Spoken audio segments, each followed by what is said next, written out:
Okay. Hi, my name is Kai. I use they, them pronouns. I am running Sunset Kills for the Gauntlet Community Online Gaming Convention.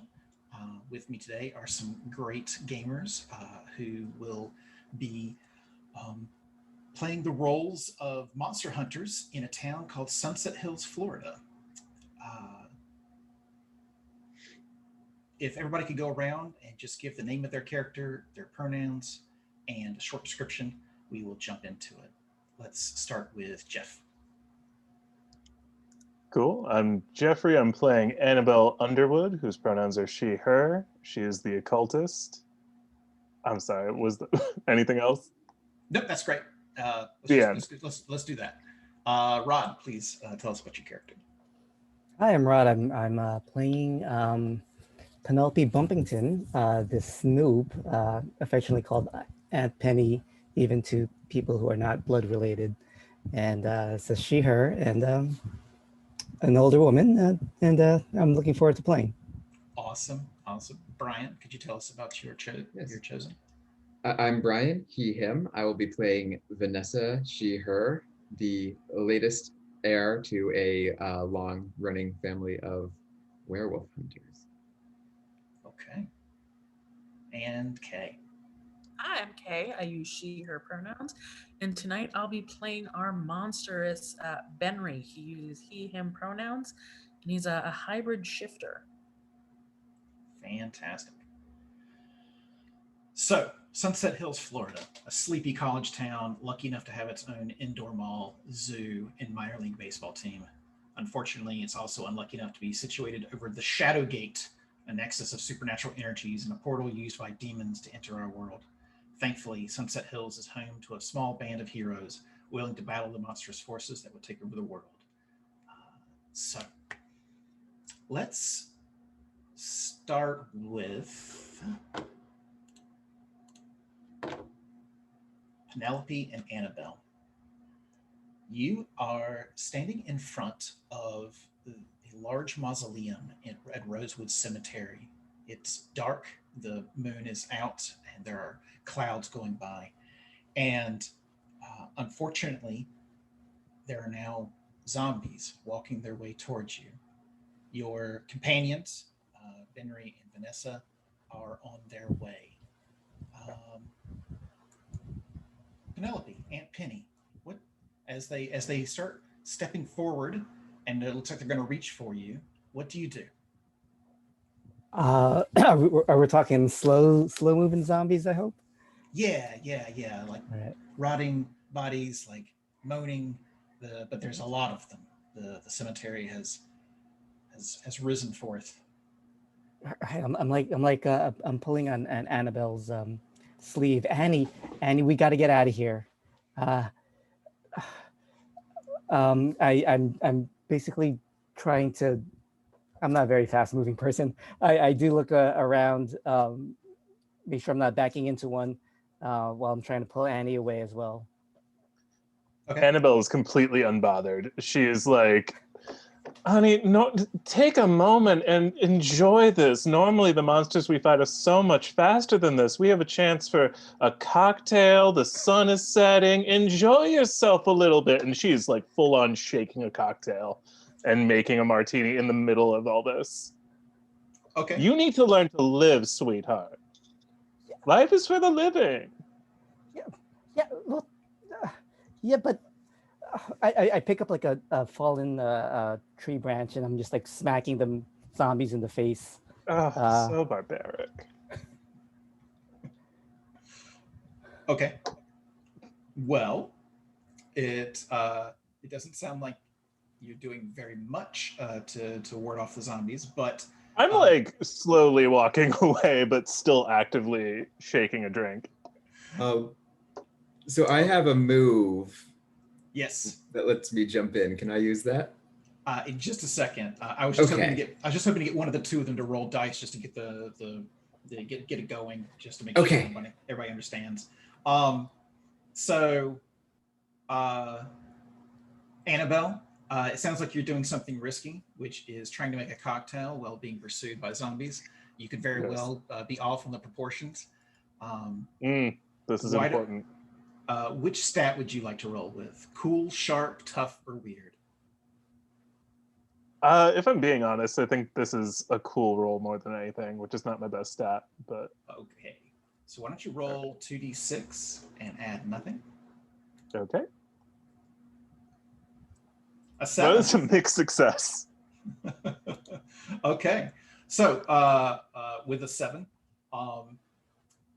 there's a cost. You spill a lot of the alcohol that you had been mixing. No! And for those people who like to set things on fire, there's some liquor on the ground. But your cocktail is perfect and preserved at this point. And Aunt Penny is just beating off zombies with a stick.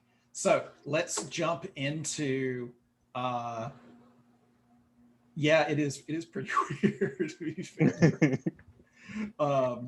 So Brian, you have a move. Let's take a look at it. It says, Yes. When you're When far. you're Go ahead. Yeah, when you're far from the action and desperately needed, roll plus tough. On a 10 plus, you miraculously show up, ready to join the fray. On 79, you show up but are unprepared and caught off guard. Okay. So looks like you have a tough of 2. I do. It's an Okay. 8. Okay. So So I show up, but I wasn't expecting zombies or something. So I imagine, if you'll work with me on this, Brian, that you have like a muscle car that you drive around town in. Is that something you would agree to, or how Sure, do you I'm on board with that. Okay, well, then you are driving through the cemetery. And I think it's like a classic like car that's like tricked out to like for hunting monsters. So it's got like, since I guess we're hunting shifters, it's got like silver detailing and all manner of like traps and so on built into it. Okay, perfect. Henry has to be so careful getting in and out of this car. Yeah.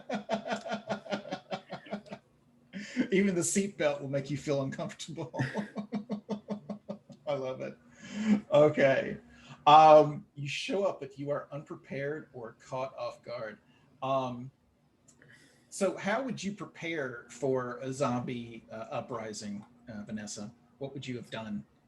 I'd come in with the family axe, perfect for lopping zombies to pieces. Perfect. Maybe some fire. And some fire. Okay. Well, you have some of that, but it's not enough for all of them. So, but you arrive. Your car screeches to a halt. I imagine the two of you jump out. Benry, what do you do? So I think Benry immediately sees this zombie making close efforts towards his Aunt Penny, who's just smacking it with a tree branch. And without second thought, he has leapt with quite a veracity out of this car with a decent amount of strength and distance, and just claws out and just cuts this, or attempts to, I should say attempts, to cleave this zombie in twain. Okay, sounds great. So do you have a specific move for that, or are you just acting risky? Do you have talent? You don't have talent. Don't have talent, so I think this is just acting risky. Are you?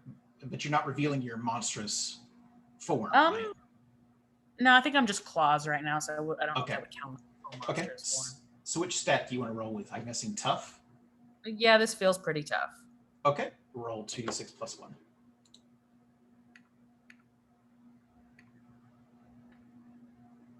Ooh. Okay. So first of all, mark experience for that 5. And you jump into it, and the zombies have they were massing towards the cocktail. They were going to try to take it from you, Annabelle, but then one of their own is attacked, and they all turn, and they're ready to leap on to Benry, and so they start moving, and they're moving faster and faster as more than Benry can handle. There's just one after the other. Vanessa, what do you do? Well, I've got a. So are they all? Is everyone else all grouped together, like with the zombies sort of surrounding them, or are they in separate groups? So the zombies have turned and are all kind of rushing towards Benry at this point. So Annabelle and Aunt Penny are free to run away if that's what they want to do. Okay, then in that case, I will help protect Benry. Do I still have an axe? Yeah. You brought it. I just Okay, wanted to know. I've got. Yeah, I always have one axe on me at least. Like, Yeah, you can't leave home without your it's axe. just a little bit like you'd like to have a little bit more weapons. It's not my good axe. Okay, it's not your good axe. All right, yeah. So I think this would just be a risky roll to start cutting a path to Benry to help give him a way out. Awesome. Go ahead and roll tough. Yeah, I think tough makes sense there. Awesome. Ooh. So I think. What does it look like? Yeah, I dive in with the axe and I'm really meleeing with like the zombies, like I'm grabbing at them and chopping it. I think at some point I have one of the zombies' arms just in my other hand, and I go, "Oh, just Benry, it looked like you could use a hand." Then I toss the hand away.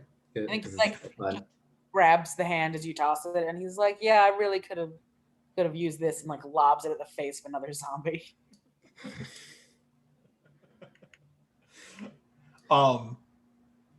Okay. So it sounds like Vanessa is going to chop her way through these zombies, and Benry will assist. And soon thereafter, the zombie menace is cleared. Vanessa and Benry are breathing a little heavy, a little no worse for wear, and I guess this is a moment where you can all talk to each other, debrief if you'd like. Maybe explain why the two of you were in the cemetery by yourselves. I don't know. But whoever wants to go first, go ahead. What do you do? What are you saying? No one told me there were gonna be zombies. Well, there weren't supposed to be zombies, so there you go. We came here on a different lead entirely. I was saying to Penny here that we don't spend enough time checking out the cemeteries for ancient artifacts. So that's all that we were looking for. And now we found zombies and no artifacts, and I spilled my cocktail. It's quite an evening. Miss Underwood, why are you making a cocktail in a cemetery? Life is short. It's a lot shorter when you make cocktails in cemeteries. Okay, everyone needs to stop being so judgmental. No. I mean, it sounds really cool. It's just different, you know. I love a cocktail. Cocktails are great. Okay, how old are you even? You shouldn't be drinking. Anyway. So that's our lead. We've been looking on artifacts and whatnot. What have you two been up to? How's the monster hunting going on your end? We dispatched a vampire. Good. It was hanging out in the student union. Yeah, got a test coming up on Monday. Yeah. The vampire did, or you did, or you do. We do. The vampire has a test coming up, or you do. We do. Okay. Great. Okay, I thought we were just doing monster hunting checkups, but okay, we're doing full life disclosure. I love this. It's like a little family. This is great. I'm cleaning. I'm sure Benry's clothing probably has a lot of leaves and dirt, and I'm just like kind of, tidying up. Thanks, Aunt Penny. Yeah, I don't want to ruin the jacket. It was a really great Christmas gift. Just like the leather jacket he's wearing. Yeah, we have a test on Monday. We killed a vampire. Did you guys dispatch anything or find anything? You found Well, something. no. Yeah, no, you found. You can say you found something if you'd like. Go ahead. Oh, great. Okay. Besides the zombies. It's a zombie. Besides the zombies, yeah. Besides the zombies. Sure, yeah, we found this beautiful silver goblet. Now, I don't know if it has any magical properties necessarily, but I mean, just look at it. It was on sale. But you were making a cocktail in a silver goblet you just found in a graveyard? Yes, it is okay to be impressed. No, sure, impressed. Yes, Well, she drank from it and her face didn't melt off, so. that is a win. Are you feeling like feverish or hungry for something in particular, or doing all right? I mean, so far, so good. Have you kids eaten yet? It's kind of late. I mean, no, we were dealing with a vampire. We were studying. Vampires can be really stubborn when you try to kill them. Yeah, no, like if I mean, I guess I can understand, but like at the same time, he was destroying our volleyball team, and that's like one of the few teams we have that tend to go to like state and nationals. Like, you really can't deal with that. Well, it's a good thing you found him or her before your volleyball team got eaten. Well, not all of them, anyways. So, what diner or what kind of restaurant do you all go to to either debrief or to get ready for your next mission? Like, where do you meet? Is it at a restaurant, or does someone have a house? Like, where is your base of operations? I mean, I feel like it would be Aunt Penny's house. Yeah, when she said you need something to eat, I assumed she was like that preparing to bake like cookies or something. Yeah, I was ready for a hard cut to Aunt Penny's house for dinner. Yeah, to Aunt Penny's house for dinner is like lasagna coming out or something. Yes. Okay. Well, never one to upset the audience. We have a hard cut to Aunt Penny's house with a lasagna coming out of the oven. I feel like Benry just lifts up his chagrin cup of soda because apparently Miss Underwood is not going to let him drink because he's underage. And so you have a virgin rum and coke is what you've got. I have virgin rum and coke, which is just a coke, and he's like, for Claire, volleyball star lost too soon. Okay. Yeah, it's, you're old enough to kill a vampire, but you're not old enough to drink. The laws in this country. Yeah. I'm saying we should visit like Europe or something. You can kill monsters, lots of old monsters there. Oh yeah, there's monsters in Europe. Tons of monsters. Apparently there's also American monsters in there. I saw something the other day in the archives, American werewolf in London. Not that we should kill anyone you know? No, I don't know other one. Like, the only other shifters I met are literally the ones that we caught in murderous rampages and had to So I think we had established off screen. So Benry is the adopted son of my sister, I guess. Yeah, your sister or your brother, whichever you prefer. We'll make it my sister. Yeah, your sister. And do your parents know that? I don't think so. I think your sister Phoebe is none the wiser. Right. Okay. Cool. They're like, oh, what a wonderful son. He's so great. He's so sporty and athletic, so strong. Mm-hmm. Yeah. Cool. So, how do you normally like get your information about monsters about town? Do you have people that like call you, or do you listen to the police scanner, or just watch the news for murders on the unexplained murders, or what? How do you get your information as a group? On that Aunt Penny's side, I think she's the kind of busybody that knows everything that's happening in her neighborhood. Always peeking out her window when she takes out her little dog for the thing. She's looking in people's houses and picks up clues that way. So at least that's one source of of info, I think. Okay. Yeah, that makes sense.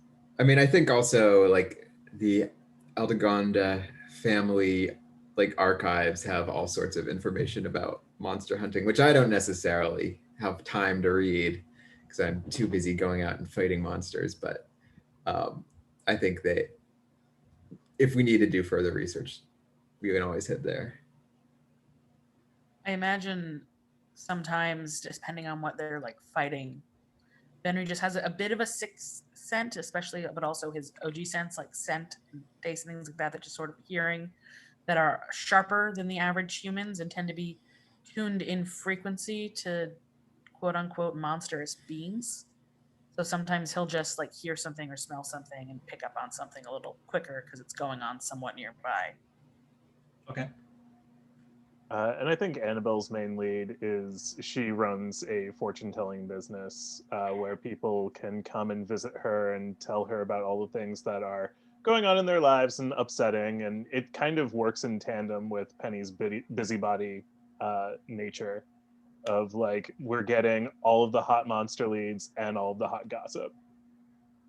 Okay. Okay. Where do you do this? These readings, this work of yours. How do I want to do this? I think she has like a little place in like a nice part of town. I think that she's made enough of a name for herself that she's got like a nice like one office and like a nice like office tower. An office and an office tower. Okay. Yeah. Why Okay. not? Okay. And it's like everything else is there. Like, you know, everyone has these small businesses and it's just her like full on fortune telling regalia in one room. Okay. So it sounds like the evening goes by. Everybody's fed, um, and um, the night seems tranquil, but it is not. Um, it is not tranquil. There are monsters afoot. So let's go to your office then. What does it look like? You're there the next day. All sorts of beautiful different scarves hanging from the ceiling. A like very intricately designed carpet with, you know, people stare at it and they swear they see 1,000 different things. She doesn't actually cast any magic or do any of that, but she has the trappings that people expect. She has the crystal ball. She has the darkwood table with the tarot cards. And yeah, that's the vibe. Okay. Um, so a client comes in. She she's in her young 30s. She's not dressed to the nines, but she's dressed um, well, and she seems very nervous. Um, she comes up and she says, "I've heard that you're for real. That you can actually see the future." Hey, sweetie. Yes, come on in. Oh, thank goodness. Okay. Uh, my name is Yes, Rachel. make yourself at home. Are You there look like so nervous, hon. What's going on? well, I just have a question that I need an answer to, and Sure. there's like a confidentiality clause with this, right? Like you're not going to share anything. I mean, if that's what we can draw up a little confidentiality thing here. There's no fortune teller client privilege. That's not a thing. But I can, if you want me, I will swear myself to secrecy if that makes you more comfortable. Okay. Okay. This is a nice place. Thank you. I know. So, is there like a crystal ball or a deck of cards or something? I mean, yes, there's a crystal ball, there's a deck of cards, there's the Ouija board, but first of all, why don't you tell me what's going on with you in your own words, and we'll go from there. Okay. Well, something's changed. My husband, Frankie, he plays second base for the Howlers, and you know that the Howlers is the local minor league baseball team. And he and the guys are just spending way too much time with each other. Like, he doesn't like these guys that much, but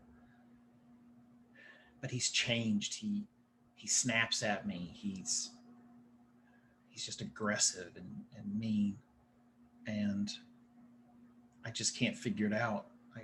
Something's happened, and he won't talk to me.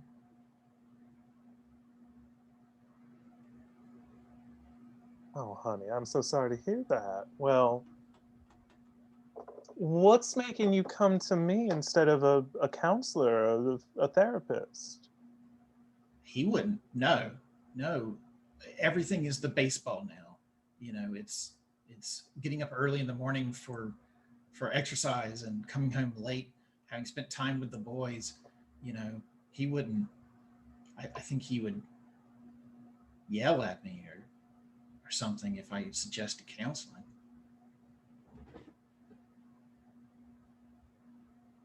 Okay. All right. Okay. Okay, what do we do here? Let's see. Out of character, first of all, my feeling as a player is I'm just like, I want to get this woman some actual help. Like, I want to find her like a woman's shelter or something. I want to get her some phone numbers of people, because I just, even with the supernatural element, it's like, you're not safe. Let's make this better. But okay. Well, you can do that. You could be like, I'm gonna like take you to my home and protect you.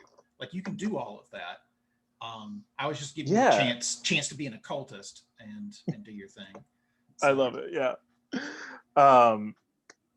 Yeah, so I think I do like give her some numbers of people to call. Like, okay, let's deal with this part first. You don't feel safe at home. That's not okay. So here's a great shelter. Here's some people you can contact who I know who are safe, who have been through similar situations. Let's get all that out of the way first. Now, you're here because you think that there's maybe a supernatural explanation to what's going on, right? Let's be honest with each other. When he walks in the room, it just sends chills down my spine. Something has changed, and I think you have the answer. Okay.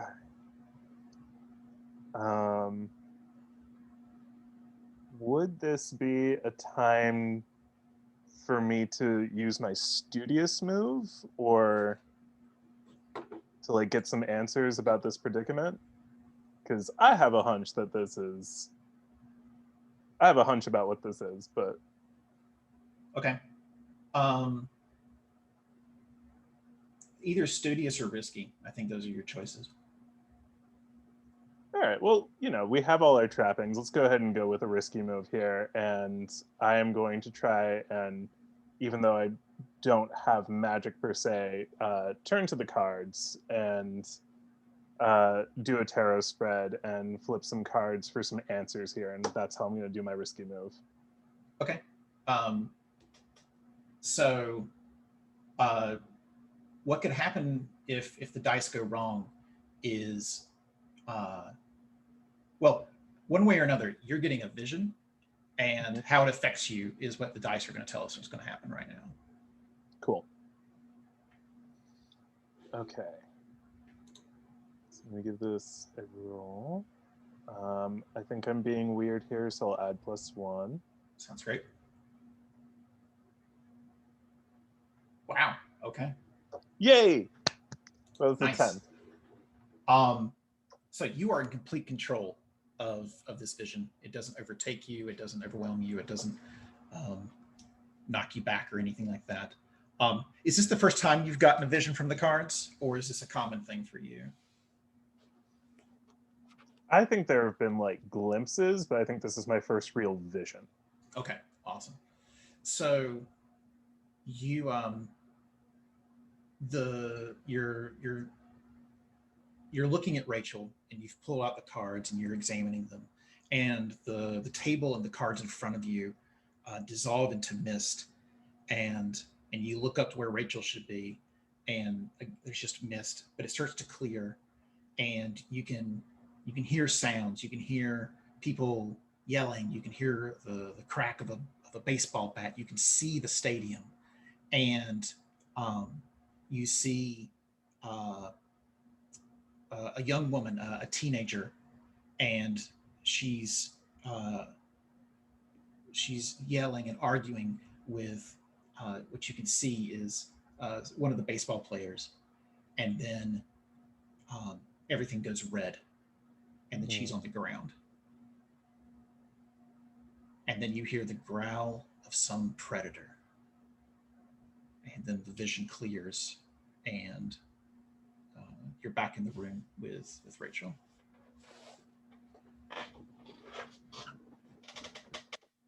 Okay, well that was illuminating. Um, so here's what we're gonna do. Here's a little silver locket for you, no charge. This one's on me. Just keep this around you at all times. Just a little silver. Um, just I honestly I think not everyone can pull off silver. It's not as precious a metal as most people will tell you, but I think this is for you. Just keep it on all the time. Uh, and I think I understand your feelings, and I think that get away to safety, take some time apart from him. That is my recommendation to you, and maybe just stay away from baseball, just to be safe.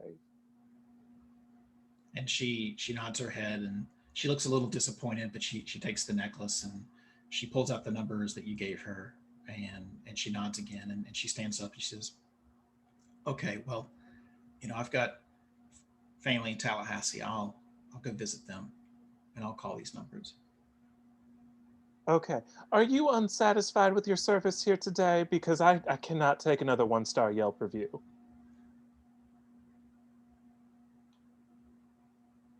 Well, I was just hoping to know what changed, and is he okay? Okay, if we're doing this whole fortune teller client privilege thing, that's got to go both ways. Is that okay with you? Of course, yeah, Okay. absolutely.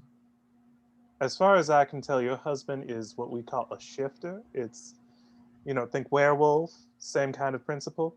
So, and I think that there's probably, this is all some guesswork here, but I did have a vision. I've actually never had one before, and you can't tell anyone that because you just agreed to client privilege. I've had glimpses. This was a vision, so it's like a big deal. And I'm kind of having a whole moment here, so I'm not trying to make it about me, but it is kind of a win for me. So I just need you to know, as far as I can tell, I think this is a shifter situation, some werewolves. I think it's related to that baseball thing, but I don't know all the details, so I'm gonna have to investigate, which is why I just want you to be safe. So please do not investigate this further. That's what the professionals are for. Okay? And she clutches the silver necklace that you gave her, and she feels like now she's got you know proof, and she can tell people, sort of. Oh no, no, she better not tell people. She Well, just agreed she, not to. well, she can tell people that she was right. She can at least say that she was right. There we um, go. and um, and she's going to seek help. And sorry, as a GM, for taking a very comedic game and turning it into something very serious. I tend to play serious games, so I'm a little uncalibrated for comedy. Okay, it's the top of the hour. Let's take a short break, and we'll start back. Let's say 10 after. Okay, great.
Okay, looks like everybody's back. Um, Benry, what do you do when you're not hunting monsters? So, just quick to establish this, Vanessa, we're in college, it sounds like. Sure. I was. That's what I was imagining. Yeah, like college sophomore. So, I imagine he's part of, let's say, like the soccer and the tennis tensing, the tennis team at college, and so he participates in those. He runs track. He's very sporty, athletic, but also he tries to keep up his grades. I don't know if he's the best at it, and tries to just sort of have a normal college life. I think he maybe has a part-time job at like a local bakery. I think he's an avid fan of the local baseball teams. Who doesn't go to the minor league games? That's something the town's known for. And yeah, I think that's what he does. He hangs out with friends. And sort of, I feel like him and Vanessa maybe don't have the same social circles outside of the monster hunting thing. I don't I know. think Vanessa may not just have social circles. Yeah. And everyone's like, hey, where are you going to talk to the weirdo? And he's like, oh, she's okay. And he's like, and his friends are just like, what? And yeah, I think he's like decently popular, good looking guy, drives his motorcycle, wears a leather jacket and an ascot because fashion. And and yeah, just like kind of regular college student, except for the fact that, he's half demon, half shifter. And all sportsmen. All sportsmen, yes, all sportsmen. Okay. So, uh, who's your best friend on the soccer team? I think my best friend on the soccer team is Fred Blake. Fred. Okay. So the next day, when all this is going on with at the fortune teller, uh, you are at soccer practice, and the guy you get there a little bit late, and some of the guys are talking to Fred, and he looks just awful. He looks dejected. He's almost crying. What do you do? Yeah, no, Benry like feels her his good friend, and he's gonna like jog over and be like, hey, sorry I'm late, Ben. Sorry I'm late, Fred. You don't gotta cry about it. What's going on, man? And he chuckles. You can always lift his spirits, which is odd, given that he says, I got word last night that Lisa, his sister, she was attacked at the stadium. Wait, she was attacked at the stadium. When? Where? Right in By front. what? She was. They found. They found her body. Wait, she's like dead, man? Yeah.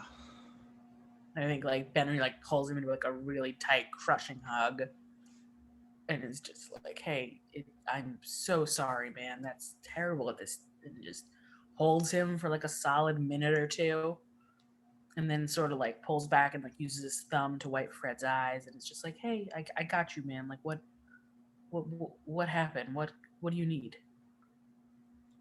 And like he tells you that the police won't tell him anything, that it's all under investigation, and it's an active crime scene and all this kind of stuff. So, but he's next of kin, and they'll inform him when they can. Um, Yeah, and I think Benry just sort of is like hugging him and like being like, "Do you want to stay at my place tonight? Is there anything you need?" Like, uh, I gotta, my Aunt Penny, the one who like 50-50 practices, chance are she's showing up with like cookie and orange slices. and like he's really touched by all that, and he agrees to do that. Absolutely. Yeah, yeah. So you could stay, but she's got a really good friend, Miss Underwood. She's like gotten involved in stuff. I'll have her. We'll take a look into it. We're gonna make sure we find out about what happened to your sister. That gets Okay. dealt with. Okay. Um, so I will try to make everything else from here on out not be so fucking serious. You're fine. I mean, I do horror gaming, so you're all good. Yeah, I'm So- cool either way. Like you started off in a very comedic vibe, and I just sort of drug you all down into the crypt with No, me. you're totally fine. You Okay. can drag me either way. It's cool. Okay. All right. Well, we will be. I feel like you Okay. I just wanted to check in on tone and stuff like that. So Benry, you know that there is a crime scene out in front of the baseball stadium, and Annabelle, you had visions of something happening in front of the baseball stadium. Also, Benry, you said you follow the local baseball team. Recently, they've gone from a 47 game losing streak to 3 games in a row, massively wiping out the teams in front of them. They're on a streak. He was so excited about it too, and now it's just starting to look not great. He's like, can't have one nice thing without like something going wrong here, and just sort of sighs. And I think he takes care of Fred, makes sure Fred's all right, and then he goes to his group text with Aunt Penny and Miss Underwood and Vanessa, and he's like, something's going on with the baseball team. Frowny emoji. Do you give any more details? I think that's like the first text. I think the text starts there and he's waiting for a reply. I think Vanessa replies like, yeah, they started winning. It's pretty weird. There's like a paragraph diatribe of just like, hey, I mean, you're right, but still, like, we're really happy. I'm really happy they've been winning. They've been doing great. Like, in the last like 2 games until the one recently, and like, come on, Vanessa. Like, it's like, my friend's sister got murdered outside of the place. The police won't give any details. There's an active crime scene. We may want to look into it. I'm there. And then I feel like, And I think like 5 minutes later, there's like a selfie with Vanessa at the crime scene. oh my god! Immediately, like as that's getting ready before the selfie comes up, Benry texts like, you need to not, even in your text tone, you need to not sound so excited about this. My friend's sister was killed. Let's rewind time just a little bit, Vanessa. Like in my mind, you were at your training place, your dojo, like practicing your chosen Slayer moves. Yeah. Is that what was going on when you got? I think it's like, yeah, sure. I mean, it could be. I think she's got like, an old family like mansion or something. Okay. And this So is it's probably like it's where she lives with her family, but also there's like it's a big place and there's like a training. There's like lots of like training gyms and things like that because she's expected, like she's the latest in the line of chosen one. Okay. Her family was chosen. Yeah. Okay, so you're on your way to the crime scene. Aunt Penny, who's your best gossip lead?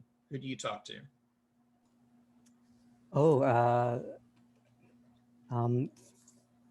Let's see. The mailman. The mailman knows a lot Okay. because he's going all around the neighborhood. Okay. So, And go ahead. I'm sorry. He's actually a formerly retired mailman, but he got bored with retirement, so now he's back on the job. So he's an older person as well. Okay, great. You see him walking up, and he's about to deliver the mail. What do you do? Oh, I open the door, come out. I run to the kitchen and get some tray of cookies and come back out. And hey, oh, it's so hot here. Have a cookie. How are you doing, George? He wipes his brow and he takes the cookie and he's like, I tell you, this Florida heat, I don't know why I moved here. I should probably go back to Fargo, but and I'm not going to do a Fargo accent, but I always hear about people from the north complaining about the north and moving down south. So I just wanted to have somebody that's down in the south complaining to move to the north. And he's like, and I tell you, the crime rate here. Did you hear? Did you hear about the baseball stadium? No. What happened? This young girl, she's so, if you knew the family, you'd know that she's just so full of potential. And they found her like some sort of animal attack out out in front of the baseball stadium. And they the they said something about the wolf from the zoo went missing. And we've got we've got all of this stuff going on and just people dying. And I don't know, Penelope. I don't know. A wolf? Yeah, some sort of special wolf from Argentina or something. An Argentinian wolf? That's what they say. Oh, that's one way to go. Well, this is terrible. Oh, look, you be careful. I don't know. I think they're nocturnal, but just be careful when you're walking around. Yeah, I may have to go into the gun locker, and I don't want to go into the gun locker. But You do what you have to do. yeah. Well, I'm sorry to darken your doorstep, but thank you No, for the cookies. no. Well, yeah, anytime. Oh, Just stay safe, Penelope. oh, I will. You too. Don't go snooping around. Uh, of course not. Of course not. And he turns around, and I'm guessing your facial expression might change when he turns around, like from Sure. right. And he heads off. And then you get a group text about the baseball team. Right. I think she, I think she would respond to. She's kind of she responds to each line. So she'll read one line and then respond to it, then read the next one. So you'll there's a roller coaster of emotions, of sentiment as she reads, and it gets more dire, and she gets more shocked, and gives her condolences. Yeah. So Vanessa, you're at the crime scene. Yeah. There's a CSI van. It's yellow tape. But one of the cops here you're familiar with. Are you on good terms with him or bad? Probably bad. Okay. So he doesn't look too happy to see you. Well, hold on. Who said I was walking straight up and? You said you're at the crime scene taking a selfie. Well, gotta sneak in. Okay. All right. Well, that sounds risky. It does sound risky. Why don't you roll your sharp? No, you're cool for acting smoothly, I think. Yeah, I was gonna say cool makes sense. Oh, Wow. I am super cool. Angry cop is not angry because angry cop doesn't know you're here. Exactly. You can see everything and listen in on their conversations. They don't even know you're there. We'll name that cop Lester. So Lester is talking to the CSI people, and they're finishing up their camera stuff and packing things up. And he says, "So does this have something to do with that wolf?" And the head CSI, this motherly looking black woman, she turns to him and says, "Nothing was eaten. If the wolf attacked it, it would eat something. Just claws, Lester, just claws. Don't know what it is." And your eagle eyes, since you got such a great risky roll, you notice something that the CSI team didn't. And what you see is a crushed Monster Energy can right next to the crime scene, but it's like in a bush, and they missed it. I never trusted anyone who drank these things. Right.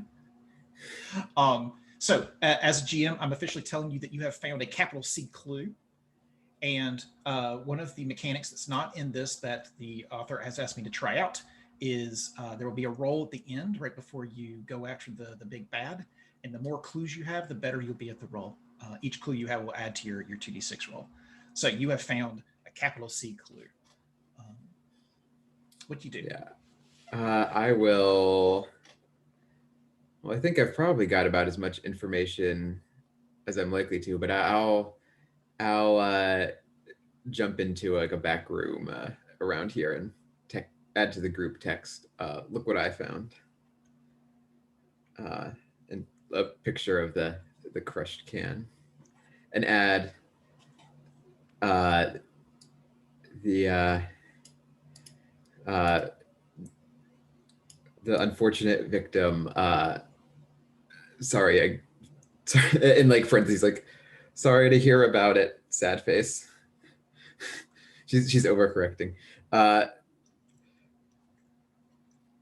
She was clawed to death, but no one didn't have any bites taken out of her.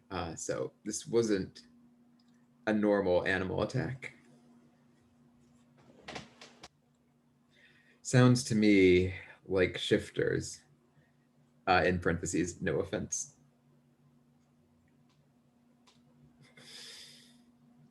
Benry, Annabelle is just now realizing that she hasn't responded to the group text at all, and she's like, right, shifters, good, glad we're all on the same page. Had a vision, it was kind of a big deal. Meet you all at the stadium. XOXO, Annabelle. Good to know that, Miss Underwood. Vanessa, don't mean no harm. Thank you, Aunt Penny, for the sweet words. Well, once we look into this more, maybe we can. Fred really likes your frangipan tarts, so maybe we can make a frangipan tart.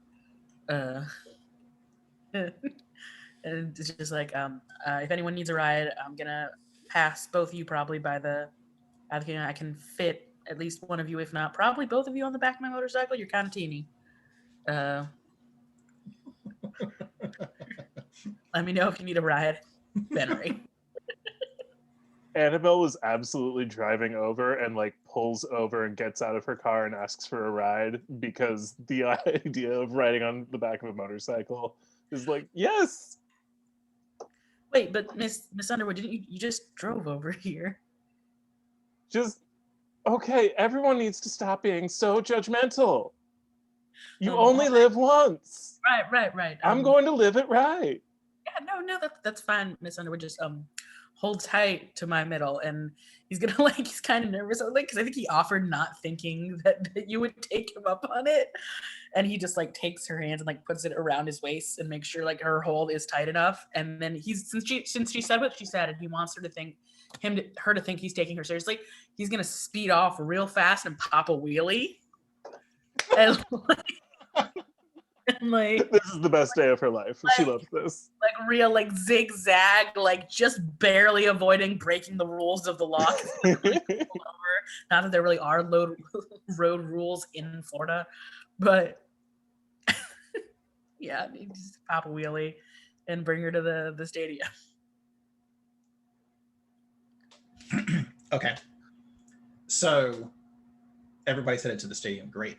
When you get there, all that's left is the police tape. But you see that management has come out, and they're kind of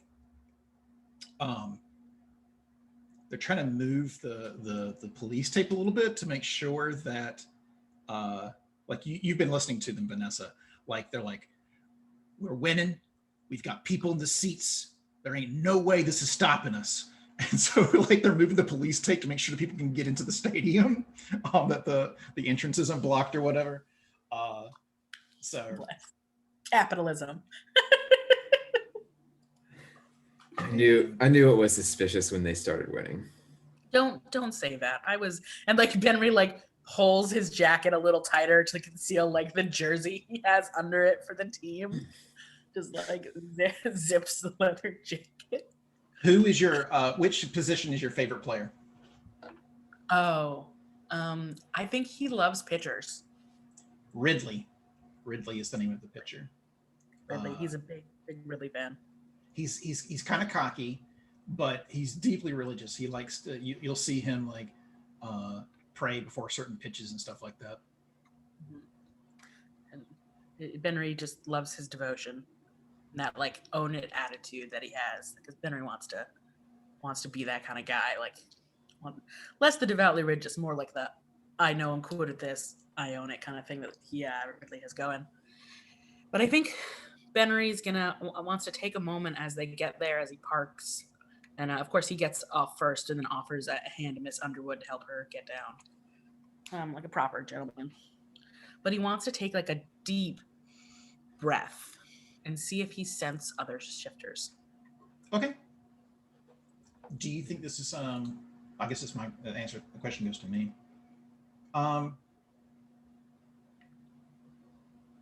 Yeah, I think this is kind of risky. There's a risk to it. Might like excite your blood or something like that. So why don't you roll? Well, what do you want to roll for this? Weird? Yeah, this feels kind of weird to me. Okay. You want to roll weird then? That's a 6. Okay. Well, mark experience. Woo! I'm gonna level up in this game. I know it. And don't forget your keys. I know we didn't go over them very much, and we haven't had that many situations to them. But try to get yourself into these, and I'll try to. Oh yeah. Feel free to curse me, make me hungry, or outcast me. I am happy to do it. Okay. Then I will curse you. Oh. So you breathe in, deeply, and you can definitely sense the shifter energy that's located at the stadium, and you feel the need to go and seek out the most powerful one, and either fight him or bow to him or her. Yeah.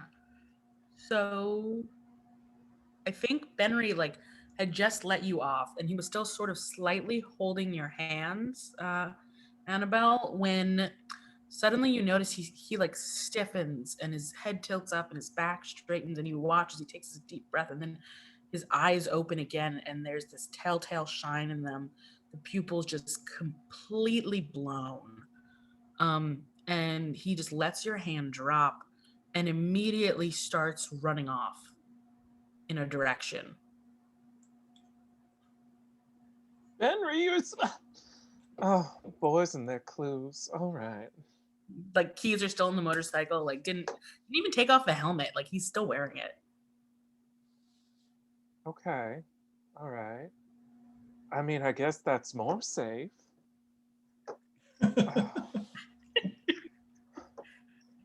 He's running to whatever the strongest wolf is. Cool. Is anyone else around yet? Is it I think Aunt Penny's pulling up.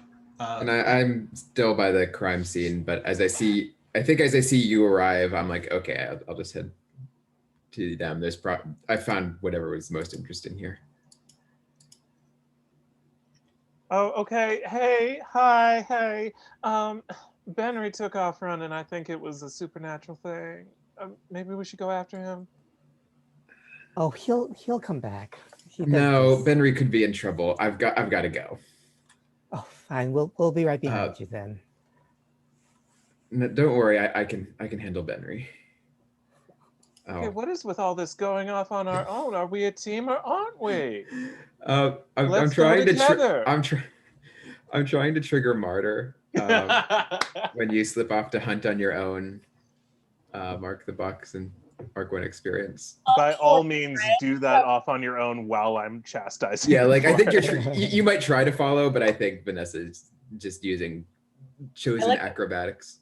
To like immediately assumes like Benry has lost that I must now take him down. Like No. You know, I mean, it isn't necessarily that he needs to be taken down, but if there's something supernatural going on, she's gonna deal with the cause, you know, which may or may not be Benry himself.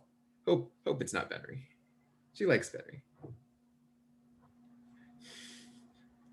I did have a question for Benry a little while back, but I'll go ahead and ask it now. Go for it.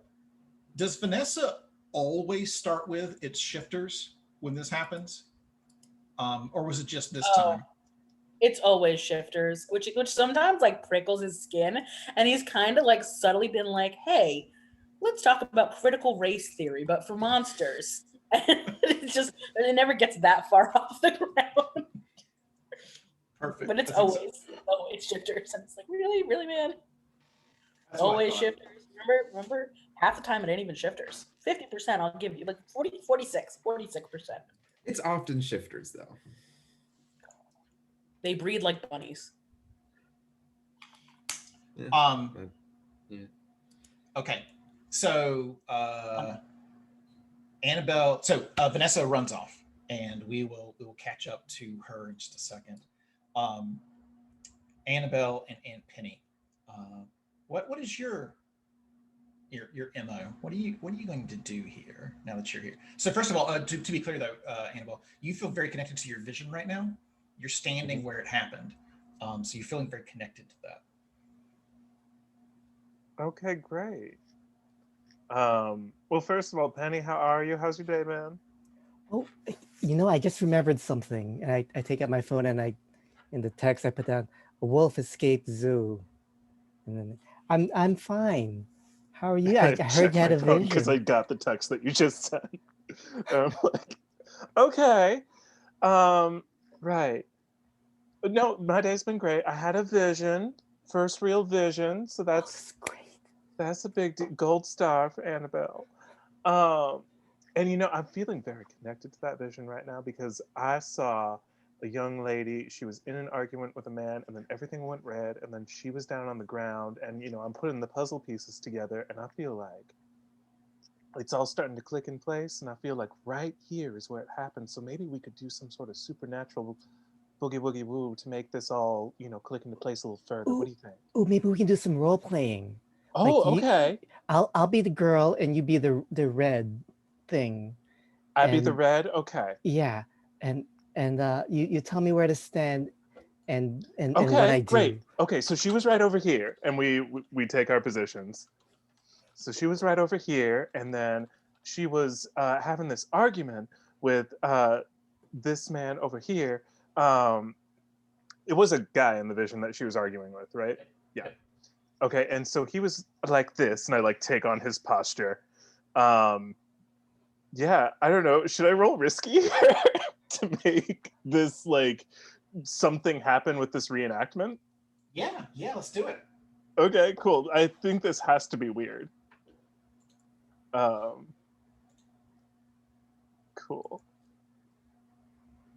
Okay, 9, mixed success. Okay. So you're going to get some limited information because you're going to be interrupted, but go ahead and continue role playing. What happens is you can see your hands because you are, for the moment, that guy. And you see a tattoo that you have on your wrist of someone's name, but then your hands are turning into hairy with claws and stuff like that. And you really want to attack Aunt Penny. You want to slash her in the midsection to get her to recognize your dominance. Do you enact the role play like Aunt Penny standing right there? No, I take a step back because I realized we didn't establish a safe word. So I need to take a moment here, and I'm like, okay, no, Annabelle, you're just you. But I would like to activate a key here, if I may. Yeah. What you got? So you said that I saw a tattoo. I would like to say that I now, with the detail of the tattoo, recognize that this man who is involved in all this is my ex-husband, if that's possible. Oh, yeah. Okay. All Okay. right. So you saw your own name on his wrist. Yeah. Yeah. Okay, Mark, is this your mysterious pass? Yep. Okay, go ahead and click it and take the XP. Absolutely. I will. Um, excellent. Um, okay. And oh, yeah, that makes it extra creepy. Oh, dang. Um, so Aunt Penny, you also get caught up in the vision. Oh, It's powerful, and uh, you you see a man that looks like Annabelle. What would your ex husband look like? What did the ex-husband look like? Just in like a couple of features. Yeah, I think very tall, very lean build, um, and let's say like very pronounced eyebrows, very like thick Okay, eyebrows. so you're staring at these thick eyebrows, and you realize that like you're you're in love with this guy. Like like he's he's who you want, um and you can't understand why he's yelling at you. huh.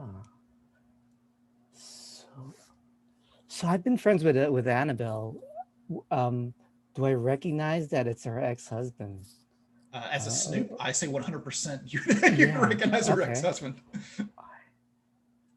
Um, right. So my eyes just go wide, and for once I'm speechless. I um, yeah, yeah. I just try to placate. You know, well, it's okay. It's gonna be okay. Don't yell at me anymore, please. We can make this work out. Okay, honey, we're out of the role play now. You can come on out of the role play. Annie, I, I, I think, I think you gave me your vision. So at that moment, Okay, I am on fire today. at that moment, there's an argument because I need to get your 7 to 9, so I need to stop y'all for a moment. Mhm. That you hear an argument coming out of the front doors of the stadium, and um, a doctor slash scientist. We know it's a doctor slash scientist because they're wearing a white jacket, um, and have their name printed on it. So obviously there are either a doctor or a scientist. Um, and what's the name? The name. Oh, Lee Elliott. So it's a woman. So Lee, she's older. She's got like some gray in her hair, and she's turning to a man that Benry knows as Alvin, who has a short temper. He's short and he has a short temper, and they're just yelling, and and Alvin's like, "You are going to get me more," and and she's like, "I will do what I am going to do," and then she turns around, um, and and leaves. And she's walking like right towards the two of you, and she couldn't care less that you're in front of her. She's going to walk through the two of you. What do you do? Oh, I get out of her way. Okay. Same. Yeah, I know better than to stand in the way of Wrath Okay. All right. because So I've been she. that Wrath. Okay. I Well, get it. she walks past you, and uh, whatever conclusions you might have come to just a moment ago seem to fade a little bit. Um, and we'll jump into Benry wearing a motorcycle helmet and running through the baseball stadium. Um, and I think it's funny that the short guy who has a short temper is a shortstop. So thank you for that, Kay. I think that's You're that's hilarious. Um, uh, and uh, the you find yourself heading straight for the locker room, Mhm. and you are now in the locker room. The the the entire baseball team is here, and they turn and look at you. Yeah, and I think he's having trouble controlling himself right now, and he's just breathing very deeply in like this musk wherever this alpha is that is sort of calling to him. And it's such a strange feeling because I don't think that's ever happened before. I think they've encountered shifters before, but never one so strong that it's actually like sort of overridden some of his like hindbrain activity, for lack of a better word. And he's Benry's not entirely there, as he just starts sort of going up to each toweled gentleman and just taking like a deep lungful, trying So to figure out do you pop which one. the motorcycle, like the shield off of it, or do you take it off? I think it's not. I don't think it's popped. I think it's still on. Okay, all right, all Still right. on. Totally on. That is so weird. I love it. Okay, so you're just like sniffing each one of them, right? Yeah, you just taking deep sniffs, trying to like, and like just like going darting like animalistically from person to person to person, trying to find the right one. Okay. You think he like growls as like at every wrong turn, like his beast is unsatisfied. Okay. Well, let's see how effective you are at finding an alpha. Why don't you roll a stat for me? What do you think is best? I feel like this is probably kind of weird. Okay. All right. So that you are mystically trying to find the alpha. Yeah, I think it's that, or unless you like, yeah, because I think it's the werewolf senses. Okay. Go ahead and roll. 9. Okay. 9. So, um, so first of all, on uh, the floor of the locker room, there are these all these crushed cans of Monster Energy drink, um, and you're running up to each of these players, and uh, each one of them starts growling at you, but you feel their energy, their power, um, and um, as you move your way forward, and like you're moving straight through, and you can't find who you're looking for, and you turn around, and they're all just staring at you, and then you sense that the alpha is directly behind you. Do you submit or do you attack? What kind of energy is this alpha putting off?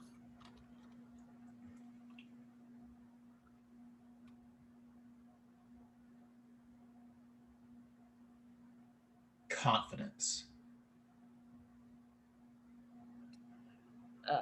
Then you know what? I think Benry sort of, without even turning around, sort of sinks to his knees. It's like this heightened confidence is sort of heady and overwhelming.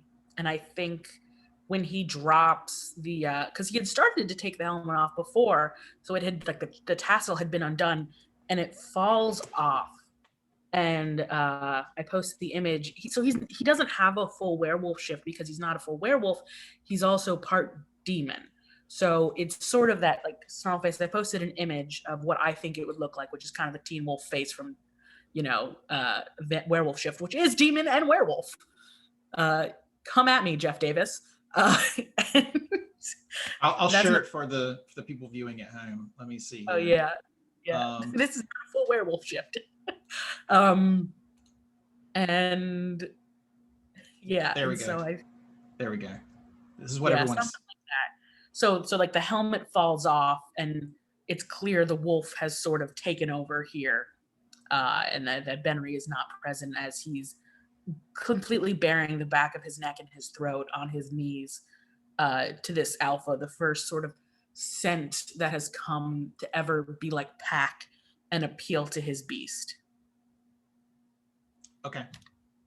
Vanessa, you Yes. you arrive. There are this gauntlet of baseball players that are all standing wrapped and staring at Benry, who is kneeling in front of, yeah, kneeling in front of Frankie, the man that Rachel was talking about at the fortune tellers, and he's sweaty. He has bloodshot eyes, and he has this can of Monster Energy drink that he's handing to Benry. What do you do? I want to. All right. Well, so everyone's eyes are on Benry, so I want to get into position behind uh, the the alpha, and I am a I am a shifter hunter, so I think I've always got like a silver knife on me. Okay. All right. So I pull that out, and then I call out, "Hey, Big Ugly, didn't anyone ever tell you how bad those things were for you?" Nice. I assume you're going lethal. Uh, yeah, and then I'll charge and stab at the alpha. Okay. Sounds like you're going with tough then. Yeah, that's Okay. usually the way to do. Okay. That's an 8. Okay. So on a 7 to 9, pick one. You are successful. So you're going to deal harm equal to the lower die roll. Your lower die roll is 2, so you're going to deal 2 harm to this alpha. In addition, you can choose one of the following. You also take out some of the minions. You put him where you want him to be, or you avoid taking harm. Ooh, let's. I think taking out some of the minions would be good. I think it would be useful to put him where I want him, but I feel like that would also take away some of the drama from Benry here, and I don't want to do that. Okay. All right. So I imagine some of the other werewolves come after me, and I, sort of. I probably pull out another knife, and I'm like, fighting them off from all angles in this locker room, and this probably seems like I pull open a locker and like smash one who's coming at me from one direction and things like that. Nice. So there's a full-on brawl going on in the locker room. Benry, you come to your senses, and you're kneeling on the floor. There's a melee going on around you. Violence is going on around you, but you just got this can in your hands. What do you do? Oh man, is there like an impulse check or something like that? Sure. Why don't you roll risky? And if you fail, then you tell me what's the worst thing that could happen. Okay. So is this just a flat risky roll, or what would you say this is? This is a cool, maintaining your cool roll. Okay. +1. I failed. Okay. So what is the worst thing that could happen right now? I drink that thing. Or at least I start drinking it. I start drinking. Benry, I liked you so much. This is really gonna hurt. I liked me too. Yeah, I think he starts there's still like he's starting to come to himself, but there's still this in the back of his head, this alpha order that's just like drink. Right. And he starts drinking it. Okay. All right. So will you, Vanessa, stop Benry from what he's doing and be attacked by all of the wolves, or will you continue to defend yourself? Well, I think I already agreed to take some harm by Oh, going after okay. the minions. Oh yeah, Um, because you didn't choose to avoid harm. Yes, so you should take 2 harm. okay. But if I have the opportunity to get to Benry, I would like to try to stop him. But Yeah, I it's think hard to get him to drink this stuff. He's very all natural, maintains an organic raw diet for the most part. Just getting him to drink a Monster Energy, not a proper feat. I mean, if I so I don't know how much of a break in the melee I have here, but if I can get up to Benry, potentially taking harm in the process, um, I'll say, Benry, if you keep drinking that, you know what I have to do, and I really don't want to do that with my knives held out. I don't say with my knives, but I have my knives held out. Mm-hmm.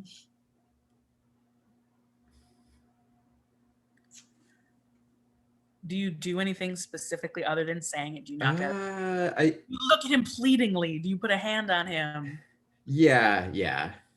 I'll put one of the knives away and, you know, gaze into Benry's red eyes and try to see, the Benry I know underneath that. Yeah, and I think for a moment the eyes flash and they're that sort of chocolate warm brown instead of that bright demonic red. And it's like a clear struggle. He sort of shakes his head and his hand starts to shake with like the pitch of pulling it to himself but also dropping it. And it takes a moment, and I think maybe he's consumed like half the can before you got to him. And it just sort of his hands tremoring so bad with just the effort to not, that it actually causes it to fall. But it does fall in a way that it doesn't spill. It's kind of amazing. Henry, add 1 to your tough, Oh, okay. and your alpha commands you to kill Vanessa. Oh, fuck. Oh, no. And it's 9 o'clock, so we're going to take a break. Wonderful. That was some good timing. That was good timing. All right. These well, I'll be back. commercial breaks, they're killing me. All right. 5 pass. Is that what we're thinking? 5 pass, please. Yep. Sounds good.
Well, this is a blast so far.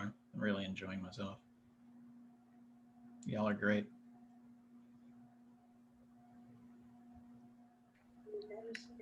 Thank you. Yeah, this is fun. This is very fun. So, Annabelle and Aunt Penny, you have the second clue. You have seen Dr. Lee Elliott storming out of the baseball stadium. What do you do?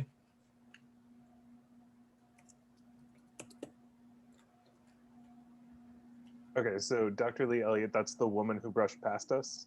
Yes, the Okay. Wrath incarnate walking out. Wrath incarnate, right? Um, and what was she shouting again? It was like, "I'm gonna do what I'm gonna do," or Yeah, like this shortstop was like, you're gonna get us more, and she uh, wasn't taking that order from him. Does that make okay, sense? yeah, absolutely. Okay. Um, Did Penny, one quick of us conference here. follow? I'm sorry. Yeah, yes. I was just about to ask that. Okay, so we are like one and the same. We are alike. I love this. That's why we could share the vision earlier. Oh my God. Okay, so should one of us follow? And I think maybe one of us should go and investigate inside as well. I hate to split Sure. up, but I think that's the best idea. What do you think? Uh, fine. Um, I'm not very fast, so maybe you should follow her, and I'll go check up on the on Bernie and his girlfriend. The keys are still in the motorcycle, Annabelle. Well, I mean, I guess that's one way to catch up. Okay.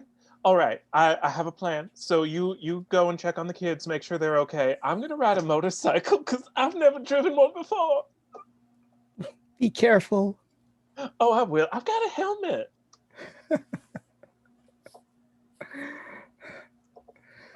Cool.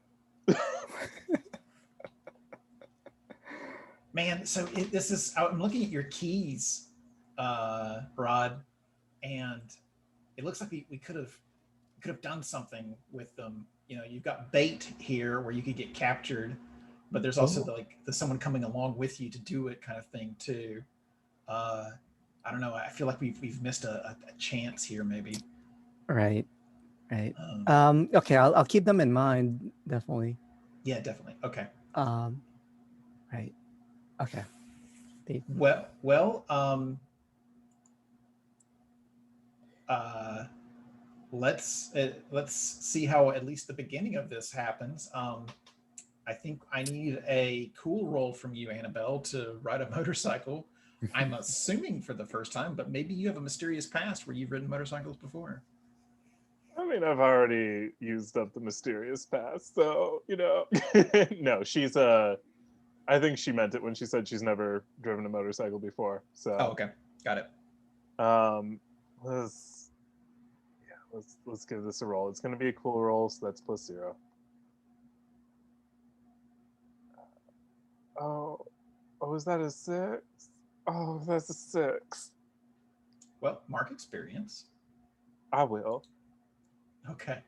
It is an experience, if nothing else. No one said it had to be a positive experience. Okay. So we will come back to that. We will. Aunt Penny, what are you doing? I will head towards where I saw the kids running into. Okay. All right. As you go in through the doors, you're looking around. You don't quite know where they went, but as you look to your left, you see a door that's wide open. Okay, well, they must have gone this way. I head that direction. This is the school proper now, or is this the stadium? Right, We're in a stadium. Yeah, we're in a stadium. Right. Yeah. What you find is this the clinic for the baseball players is the door is wide open. You think that maybe this is where Dr. Lee stormed out of earlier. What do you do? Oh, clinic. Okay. Well, I see what's like out that might have been in use recently. Okay. All right. Do you have anything that would you have curious? I Yes. I also have yes. What Oh would you like? yes. Curious. Yeah. Why don't you go When ahead you and go ahead. Go ahead. Go ahead. I'm just reading it out loud. When you go poking around where you don't belong, roll plus sharp on 10 plus. Okay, so I got +2 modifier. Boop boop. I rolled a 12. Dang. All right. You get to ask me 3 questions. Right.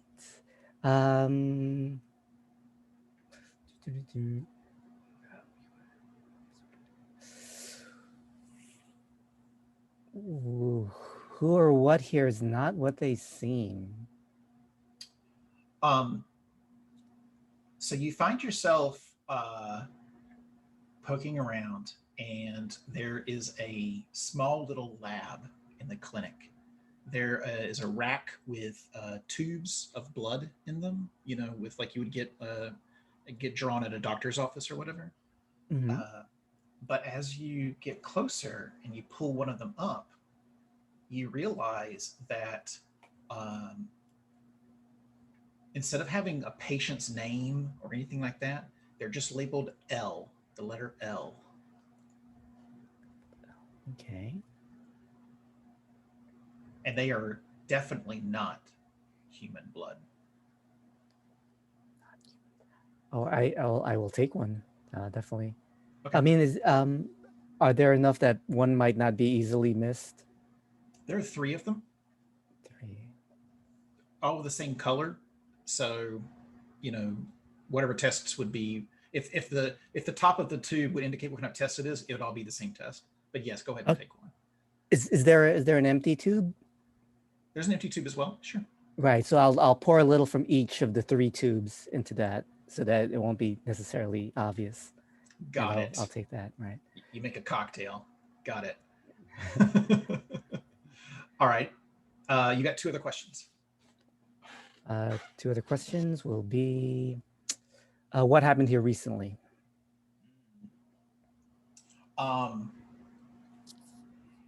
You notice that the sharps container is open. Someone recently used a syringe, and you start looking through the paperwork, and um, you find uh, a piece of paper that has L at the top of it, and it's a sketch of a wolf, and it's got little X's on it on the rump of the wolf, and it says extraction points. And it's a wolf, not like a werewolf. No, just a wolf. Oh, okay. Extraction points. Huh. Okay. Is there anything on the paper that might indicate where it came from? Um, you start looking through the papers, and you think back to your conversation. You think back to your conversation with George, and the information you got out of the group text and stuff like that. And the paperwork starts the night that the wolf went missing out of the zoo. Right. Okay. I'm fine with that being my 3rd question, since that's not really on the list, but Okay, sure. Yeah. Cool. Okay, cool. So what do you do with all this information? You know, I learned that my phone is also a camera, so Yeah. I'm going to take pictures of this, of what I can, Okay. and keep an ear out though. Keep an ear out. Okay. It's a good thing you keep an ear out because you hear footsteps coming your way. Okay, I fumble with the phone, actually take pictures of my hand and the floor, and put it in my purse and put the papers back. and I'll yell, "Oh, Benry, are you here, Benry?" And I'll start, walking out the room. Okay. As you walk out the room, you see a security guard has come up. Oh, I charge to him. Excuse me, have you seen my nephew? Well, you're not supposed to be here. Oh, I know. I'm sorry. I didn't mean to intrude, but I saw my nephew, and I just wanted to give him a quick message, and then I'll leave. Have you seen him? I described a very handsome boy. He spends too much time on his hair, but he was wearing a helmet, so you probably didn't see that. But you couldn't have missed him though. He just ran in here a little while ago. Awesome. Why don't you roll cool for me, and we'll see how he reacts to you. Okay, cool. Ooh. 4. Okay. Well, mark experience. And he says, "You're just going to have to come with me while I start making some phone calls." And he grabs you by the arm. I walk heavily so that he has to really drag me. Okay. And I'll be talking all the while, trying to convince him, it's okay. I'm not trying to cause trouble for him. Okay. All right. So Vanessa and Benry, how's it going? Well, that depends on what Benry's does. What do Yeah, you do, so Benry? yeah, the alpha's in my head. And I think, Benry's shaking, but I think he sort of snarls and sort of latches onto the hand that's, that drawn the blade away on him, and he's just gonna sort of push with this force backwards and sort of try and tumble with Vanessa a bit to pin her down. Okay. Well, let's see here. Did you reveal your... I did. Why don't you roll to reveal your monstrous form?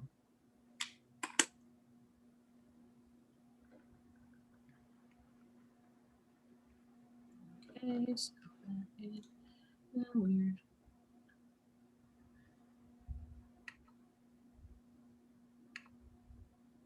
Ooh. 4. I'm fine. You're good. Benry's baby. He's just not a harm wolf. He's a babe wolf.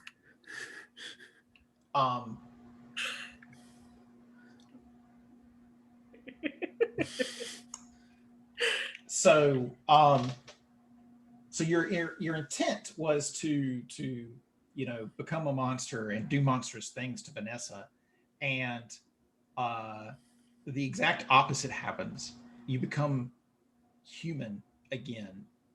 He does care. Oh. And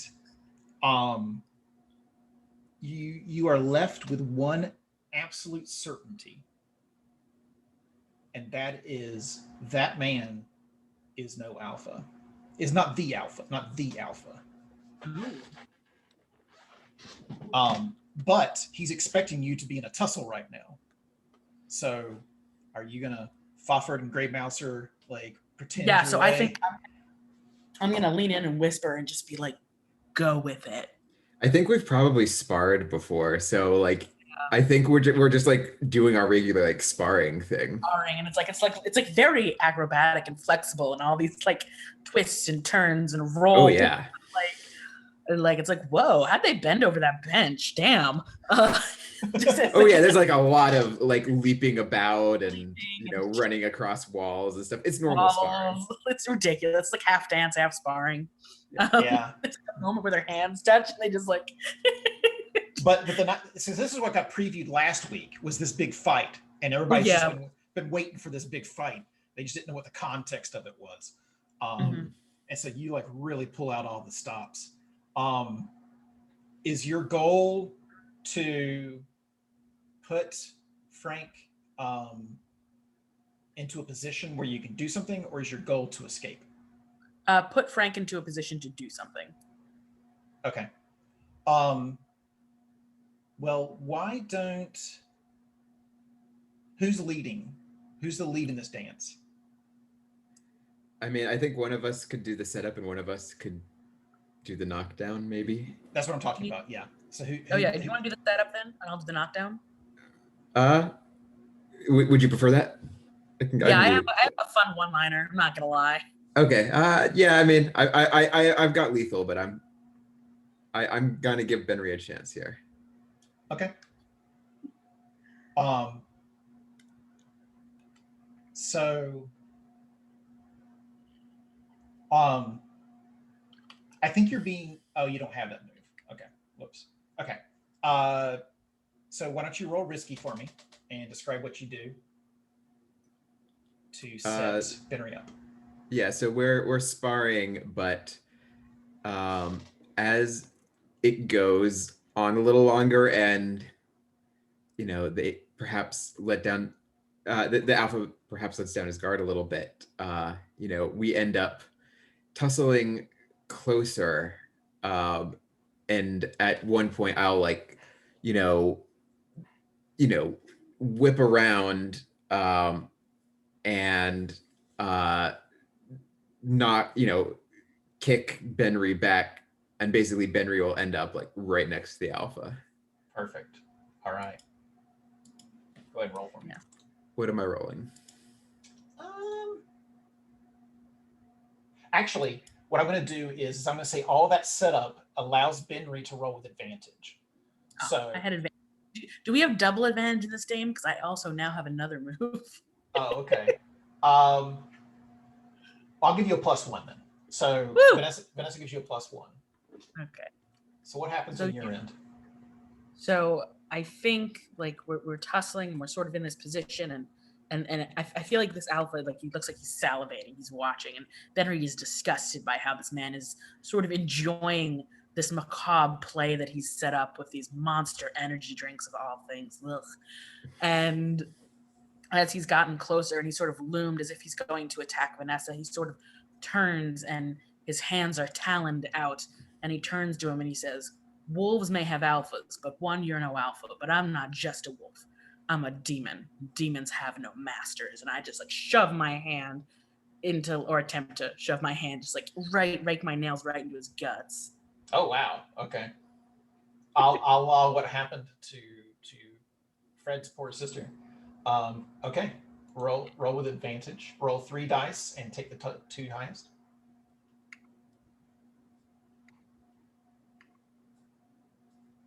$13. Oh wait, no, whoops. Sorry, 2 highest. Not a 13, but it's still a 12. 12. Yes. Yes. Okay. So first of all, you more deal chest more chest. Okay. So you rolled with advantage with your talons. Okay. So you deal 2 additional, or you do 2 harm to Frank, who's now taken a total of 4, which is enough to take him out. And what does it look like? What is your... How far do you go? I think this animalistic side has been brought to like rage, and like the wolf, the shifter in his head is furious at this mock alpha. How dare they try and trick him and his beast and his senses? It's one thing to mess with regular Benry. He's a baby wolf, but his inner wolf, this shifter, is, and especially the demon. The demon in him is disgusted, and just he reaches right under the under cavity between like the stomach and the chest and goes under and just grabs onto the beating heart and tears it down and out and under the ribs. Okay. So you're gonna kill Frank is what I think you're... Yeah, I'm gonna kill Frank. This is after the show moved to a different channel. Yeah. The HBO from CW move.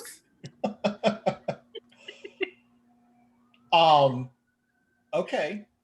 Well, if you're going there, then I'm going to activate your hunger for flesh. Oh shit! I eat that heart. Yeah. Mm.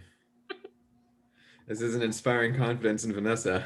It's a bad guy.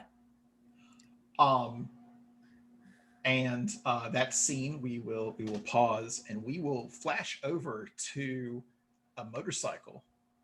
Um, and I'm stuck on what I want to do here. What is most fun?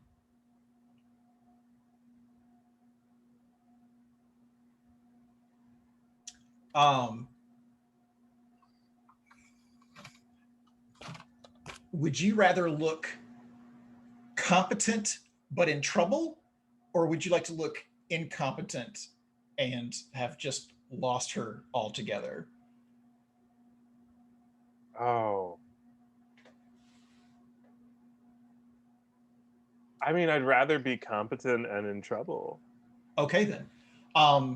So she's driving a Bentley, and you rev up the motorcycle, and you're not quite sure how to unrev it up. So you've got it like almost redlining, and you're following after, and like you're dodging cars as you move around, and so she sees you weaving through cars, and so she starts going faster.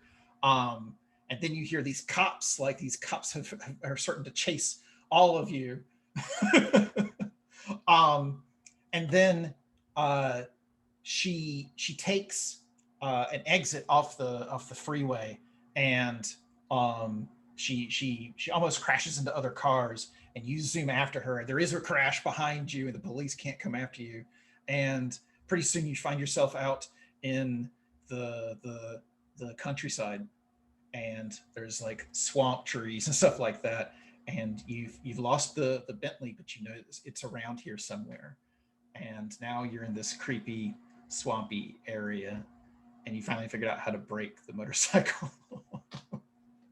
Oh, that's how you do it. Okay. All right. Okay. That really should have been more self-explanatory. Okay. All right. So I've activated the brakes. I know how to do not just go fast the whole time. How are the sirens? Are those off in the distance? Are they near me? You can't even hear him anymore. Oh, great. Okay. Now I lost track of the Bentley, but I know it's around here someplace. Oh. Is it something risky to try and look for it with a sharp roll, maybe? Is that That what sounds do I do? appropriate. That sounds Okay. appropriate. Let's take a little cruise around the swamp here. Okay. So sharp is +2. Got my 2 dice. Here we go. Oh, of course, that's a 5. Okay. Okay. Oh. Oh, I mark experience. All You right. do mark experience. Right. I'm sorry. I thought that I heard it in my head. I just didn't say it out loud. No, that's fine. Okay, so I just reached 3. So that's leveling up, right? Yep. So you can either take a move or increase a stat. Okay. Let's lean into Annabelle's journey into actually being magical. I'll go ahead and take attuned. Okay. All right. So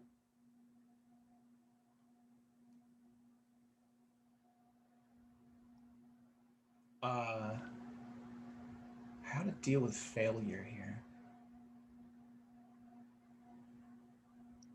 You so first of all, like you follow the road as best as you can, and eventually you come to these wooden slats that form a small bridge over over the swamp, and um, and before you can cross it, this alligator comes out of the water. It's its mouth wide open. Oh, gator. Okay. What do you do? As it's coming out of the water, like toward me, Yeah, it's walking towards you. mouth wide open. Well, yeah, that's how it sweats. But anyway, like Okay. it's dangerous. That's what's going Yeah, on. no. I'm with you. Um, okay. Am I on foot at this point, or am I still on the cycle? Either way, whatever you'd like Okay, to do. yeah.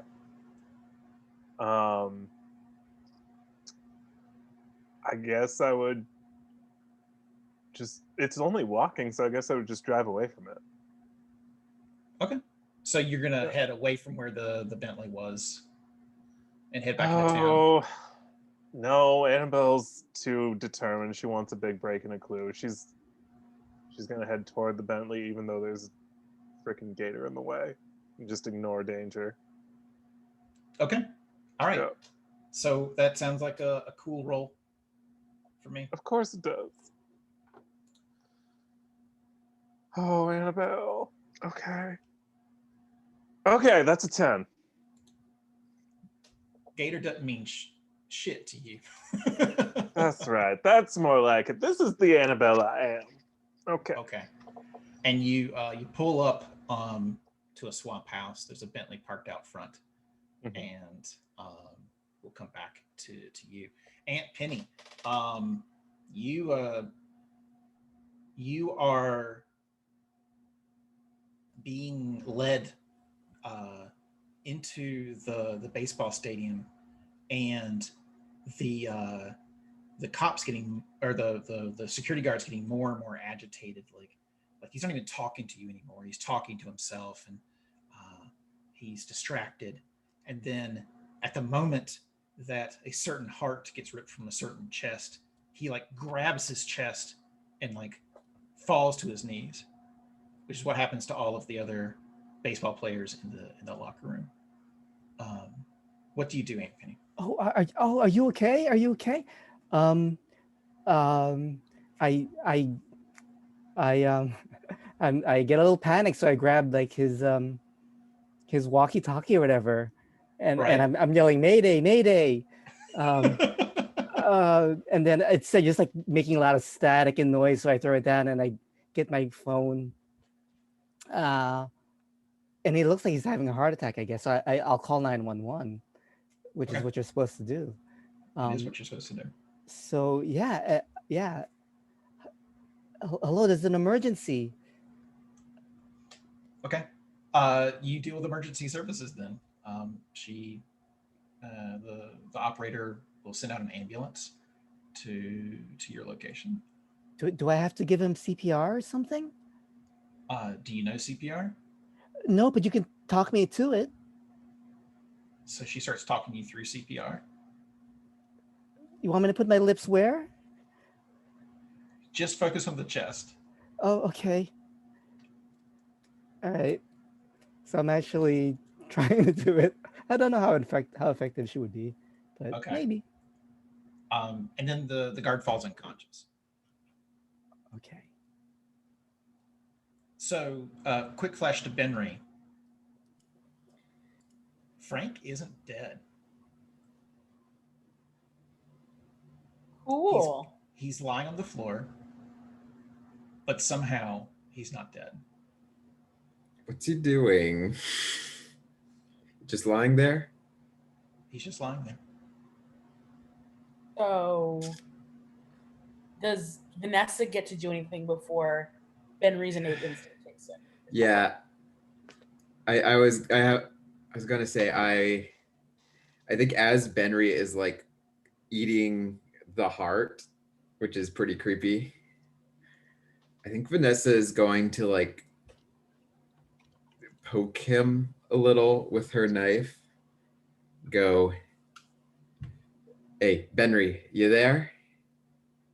Oh, she's poking Benry with a knife? Yeah, Oh shit, that probably hurts. it probably does. He like hisses and like accidentally coughs because he swallows too big of like the last bit of the heart. It's too big without chewing. I think so. I'm very angry.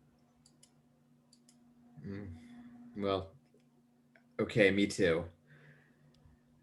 And then she'll turn her attention to the man on the ground, get close, but keep her knives out because she's wary.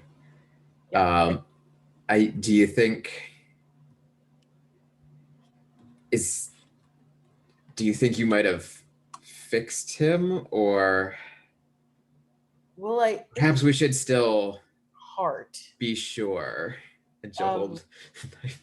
Yeah, I think Benry's gonna raise a booted foot up and place it at like the apex, like right where the bone is on the chest of his rib, and look down at him and be like, So "You." so hold on for just a sec. Just a Okay. sec. There's a piece of shifter lore that either of you may or may not know, which would affect what you're about to do. Oh, okay. And I'm just trying to figure out like whether like you just know it or if there's a role behind it or Okay. I mean, I will tell you, Benry likely doesn't know it. He ain't a book guy. Vanessa's comes from a shifter hunting family. She's not very bookish herself, but it is possible she would know something like that. Okay. But it's also possible she wouldn't. So I'll sort of either way could work. Whichever is more interesting. Why don't you roll a d6? If it's even, you know it, and it's odd, you don't. Okay. That's got to be 1d6. That's even. Okay, so you know it. The true alpha werewolf, so long as it is alive, the other werewolves cannot die. Yeah. Okay. And I think that makes sense. So I'll look up and go. This wasn't the alpha. I know he lied. It really makes me angry. And Benry just like looks at this guy and is like, "You need to start talking, or I'm going to cave your chest in with my boot." You might not die, but it'll hurt like hell. And she like presses the silver knife like up against his face. Up against Frank's face? Yeah. Okay. So his skin starts to. Oh, by the way, Benry, when you got touched by the knife, you took 1 harm. Oh, I wasn't trying to poke that hard. I was just trying to. Okay. Just that. Well, I'm about to. So as you put the knife up to Frank, his skin starts to sizzle and his eyes pop open somehow, even having had his heart ripped out, and he's very confused. Like he seems to be trying to deal with reality, and he's just failing. And then he's like screaming in pain. All right. All right. I'll pull the knife back. I think I got the message across. Benry's gonna look deep into his eyes, and I'm gonna use dominate to hypnotize or attempt to hypnotize him. Okay, sounds great. Out of curiosity, is this a shifter feature or a demon feature? I think this is a demon feature. I think hypnotizing is a demon feature. Got it. So you're gonna roll the best stat. I think that's a weird. Okay. Weird or cool, I think. Did you level up twice? I did. Yes, I did. I'm trying to give everybody more dice rolls. But I noticed that in the midst of a fight, they were just coming one after the other. That, and I also failed and had 2 of my like keys happen. Yeah. I also just fail. Like you guys succeed in things, I don't. What was I gonna say? So I think actually, I think it's cool. I think it's this sort of. I think his voice takes on this sort of timbre that's very enticing, persuasive, and charming. As this booted as he like grins ferally down, and that's a 9. Yay, cool! I passed something. Okay. And yeah, so I really don't care about this guy. You know what? They follow your command exactly. They don't become unhinged. Okay. What is your command? So my command is tell me everything about your alpha. Okay. And Frank begins to describe in a weirdly lovingly detail an Argentinian wolf.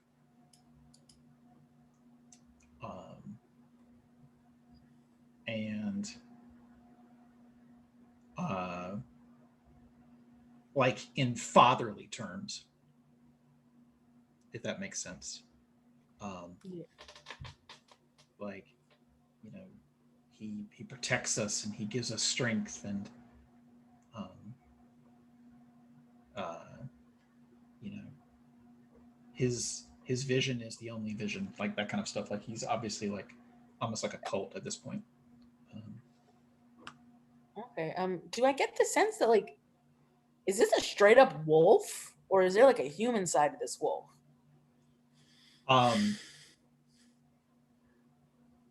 He doesn't seem to describe it in any other way. Yeah, so I don't know if this would work because I did say tell me everything about your alpha. So if I say I don't know if this would work if Henry was to say like does your alpha have a human form? If that would work. Um,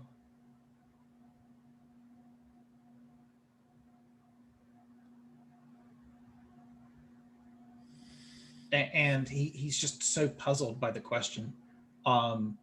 Eventually, he says no, but he doesn't seem certain. Where is your alpha currently? And he's like,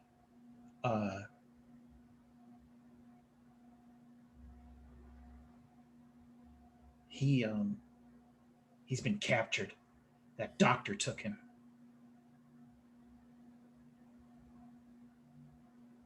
And he describes Dr. Lee Elliott to you. All right, great to know. And then Benry is going to smash his foot down and cave in this guy's chest. Brutal. You killed my friend's sister. He did not. Oh shit, I thought it was him. No. And Annabelle's ex-husband did. Oh, oops. Everyday mistakes. Yeah. I mean, I think we can retcon that if that you did. Well, okay. You know what? Let's just do one retcon. Let's just do one retcon. Okay. It wasn't Frank that was the fake alpha. It was Annabelle's ex-husband. Mm-hmm. Because that was the person that confronted Fred's sister. That's the person that killed Fred's sister. We've established that. We'll just make him have been the other alpha from this point on. And as you crush his chest, you notice Annabelle's name tattooed on his left wrist, splattered in a little bit of blood and gore from all the cracked ribs and etc. The viscera. Ooh, that's gonna be hard to explain at next tea. I can't believe you just killed my ex last night. Really quick timeout. Are you okay with that, Jeffrey? Because if you want to have a conference, okay, I want to make sure you didn't get. No. I mean, I do feel like a little like, oh, I did kind of want to have a confrontation with that character, but I do like the drama that this builds between our characters, so I'm good with this. All right, that's gonna make it more awkward. Yeah, Vanessa's gonna go. And you said I was too harsh on shifters. Okay, but he killed, Fred, really tall. I tried to set you up on a date with Fred. And he's like saying this as he's like kicking his foot out to get gore off. I tried to set you up on a date with Fred. Really nice guy. He wasn't my type. I know. No one's your type. Yeah, well. Henry doesn't say anything. But anyway, he killed his sister, Lisa. Lisa was great. When we would hang out, she'd never complain about our feet on the table, and she'd always bring us pretzels.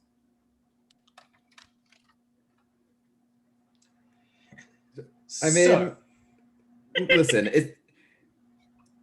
I've killed plenty of shifters. I get it. Anyways, let's find this You should talk Alpha. about your generalizational use of shifters, and he just like starts to walk out of the locker room. So when you started saying I've killed a lot of shifters, that's when Aunt Penny has made her way into the locker room, and that's the first thing she hears is the I've killed a lot of shifters part, and then you guys are discussing it. So Aunt Penny, there are a lot of men in baseball uniforms on the ground, just like the security guard is, and then there's a special one that seems to have been dealt with a little bit differently, to put it in different terms. But you recognize him as Annabelle's ex-husband.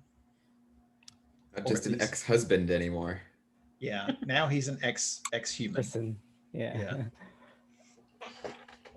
And do I, does that still that maybe residue of when I had that vision of Yeah, I love it.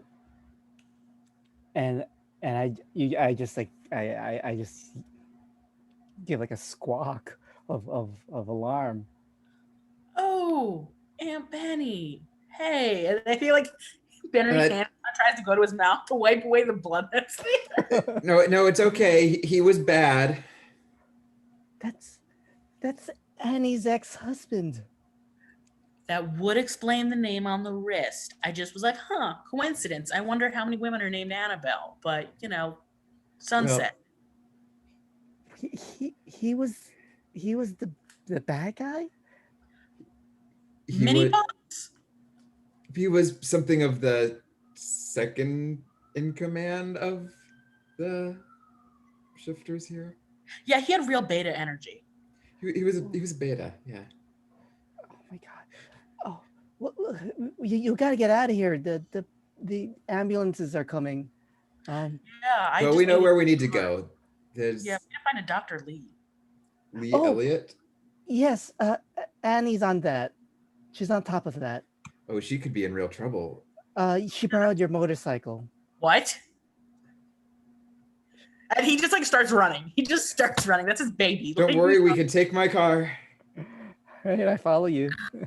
So you all jump into the muscle car. One of you turns on to Find My Phone, and tells you where in the swamps Annabelle is. Let's flip over to Annabelle.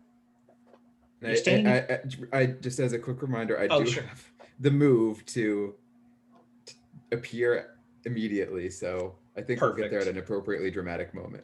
Yeah, right. And if I miss it, you tell me when it is. You're looking at a ranch home, built from the wood from the local trees and stuff like that, and there's a Bentley. And as you're maybe thinking about like what you're going to do, screen door opens and Dr. Lee looks at you. Come on in. I take off my helmet and I nod and I say, I must apologize for the state of my hair. And I come on in and join her. Okay. So inside you find a house that was built in the 70s, and it looks like it. I think there's linoleum and stuff like that. But you walk in, there's a kitchen with an island, and then there's like a living room. It's almost like a mobile home, but it was built here. And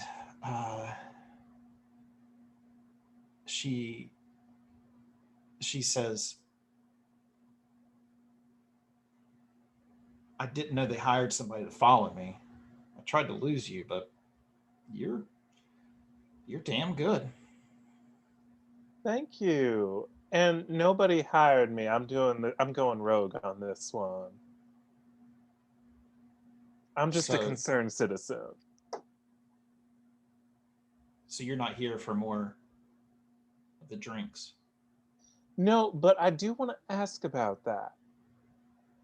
So this actually works out well. So I'm kind of piecing things together here, but I'm noticing people are acting a little more primal, a little more wolf-like, and then there's all of these energy drinks crushed, and they are monster energy drinks, which feels a little on the nose, but I appreciate the artistic license. And it makes me think, and then there's this wolf that went missing, and I think to myself, Annabelle, you are a woman of the world, you can put these pieces together. And I'm thinking maybe someone has been taking something from a wolf and putting it into people, and that's been turning them more wolf-like. How's this sound to you? Am I on the money, maybe?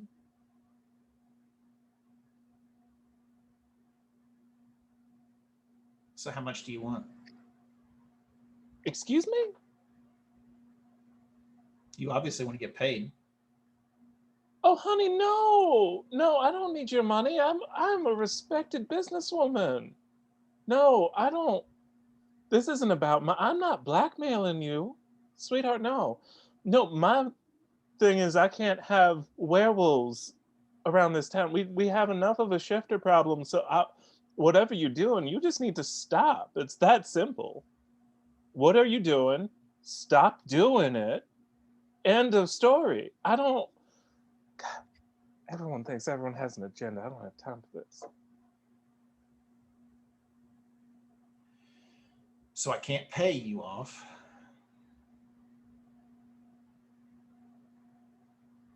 Well, I guess I have no choice. And she pulls out a pistol.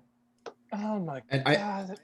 I want to crash through the front, just like drive straight through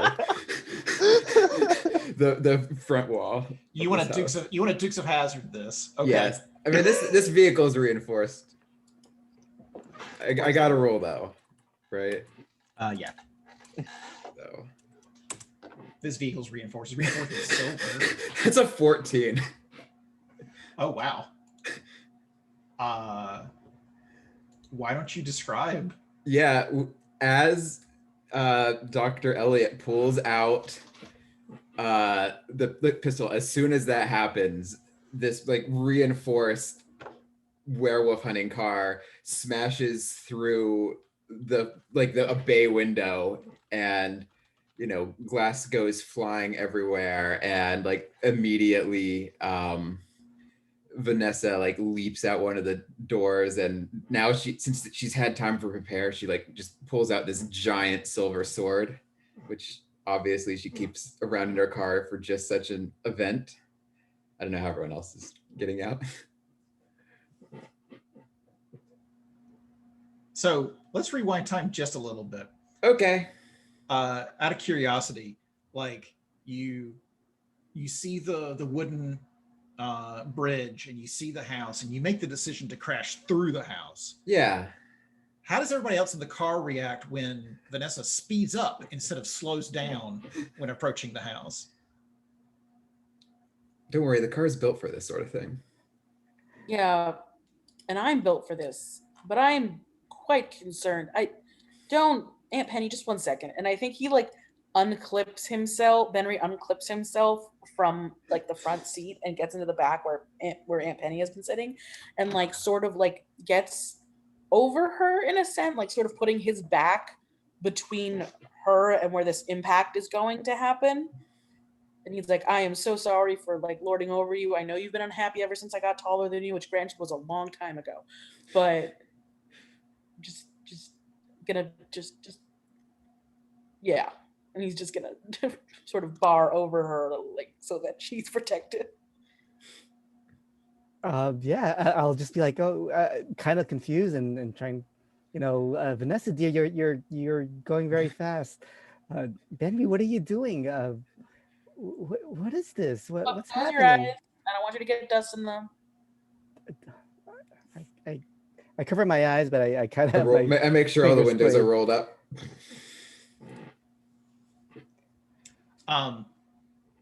Okay, so you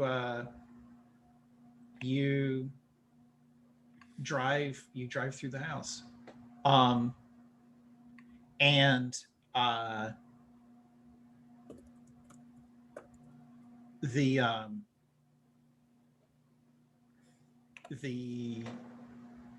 doctor completely taken by surprise, like is knocked back, and um, she hits her head. It doesn't knock her unconscious. She's not bleeding, but like she's just disoriented. Um, and then she sees a sword, and she says, "Is that a sword?" And then she's shaking her head. Um, Are we allowed to swear on this? yes, you are. Okay, you're goddamn right. It's a sword. And so she like puts her hands up and like drops the gun. Um, Okay, I picked that right up because gun safety is important, and we're just having a loaded gun just on the floor.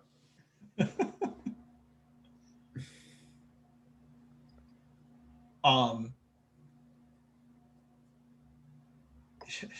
she's just flabbergasted. Like, why did you destroy my home? Okay, You're Dr. Elliot, right? And like it's on her like it's on her jacket. But she's like, yeah. No, okay. I was worried it was the wrong house for a minute there. Nesta, honey, just I had this under control. Dr. Elliot, I am very sorry about your home, but however, I also am very concerned about what you've been up to. So let's just have a nice conversation. No guns, no swords. Let's Yeah, just have a nice sit down and talk about whatever diabolical plot you accidentally concocted so we can, put it to rest. I gotta say, I was expecting a little more excitement. She sheepishly sheaths the sword. Are you okay? You asked the doctor, or Oh no, who you, he asked Aunt Penny if she's okay. Oh, He was Oh okay, like, yeah, okay. I come out and I say, oh, that was enough excitement, Vanessa. like, gets And I'll off of from where he was leaning over her and like sort of shakes off some like asphalt. All Whatever. right, I'll stumble towards Annie. Yeah. Okay, I'll tell you everything, and we'll take a break. Perfect. So let's take a little bit longer of a break because we won't have anything after this. We're going to try to go after the big bad and wrap it up. So five after. Let's go 5 after.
Okay. So, Dr. Lee Elliott, subdued in her home by muscle car and sword, um, promises to tell everything. Um, and uh, this is one of those things in the TV where like she's talking, but um, like you're just seeing her mouth move. There's no actual noise like on the screen. And then someone's going to say at the very end and say something like, "So what you're saying is," and then like just say the most pertinent part back to her, and then have her confirm it, so that we can have lots of exposition without having any exposition. Um, so, Dr. Lee Elliott is the baseball clinic's doctor, and for years they've been pressuring her to give the baseball players performance enhancing drugs, and she had refused, absolutely refused, and um, her. So then this Argentinian wolf showed up at the zoo, and her partner is Lydia, who works at the zoo, and they're monitoring this animal's uh, health. You know, it's in a place that it's not normally supposed to be, and like its numbers in some ways are off the charts. And so she asks, her doctor girlfriend, do you make anything out of this? And um, Lee figures that due to the wolf's metabolism and technobabble, something could enhance human performance, and um, the the money was there, and the chance to maybe crack uh, open either a new line of business, or maybe even a Nobel Prize for something or other, like just all of this bullshit about what she thought she could do with it. She fell into corruption. She made like these drugs, and she just put it in the cans, so that the because they didn't want the anybody talking about it. They didn't want to talk about the fact that they were getting shots or whatever, so they were trying to secretly give it to them. And then the wolf escaped from the zoo, and they're like, "Where's our next batch of drugs?" And she's like, "Fuck you," because she can't provide them, right? And so she storms out, and that's her side of the story.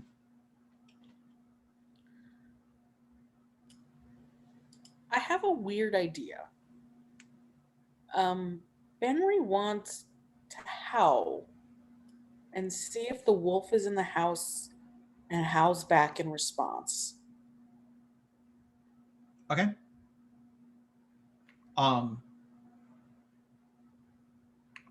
Do you walk off on your own? Do you just do it in front of everybody? I think he just does it in front of everyone, which is sort of his variation of calling shit on her. Right. Doesn't necessarily believe her. So yes and no. You howl, and nothing inside the house happens, but outside the house, out there, a howl returns.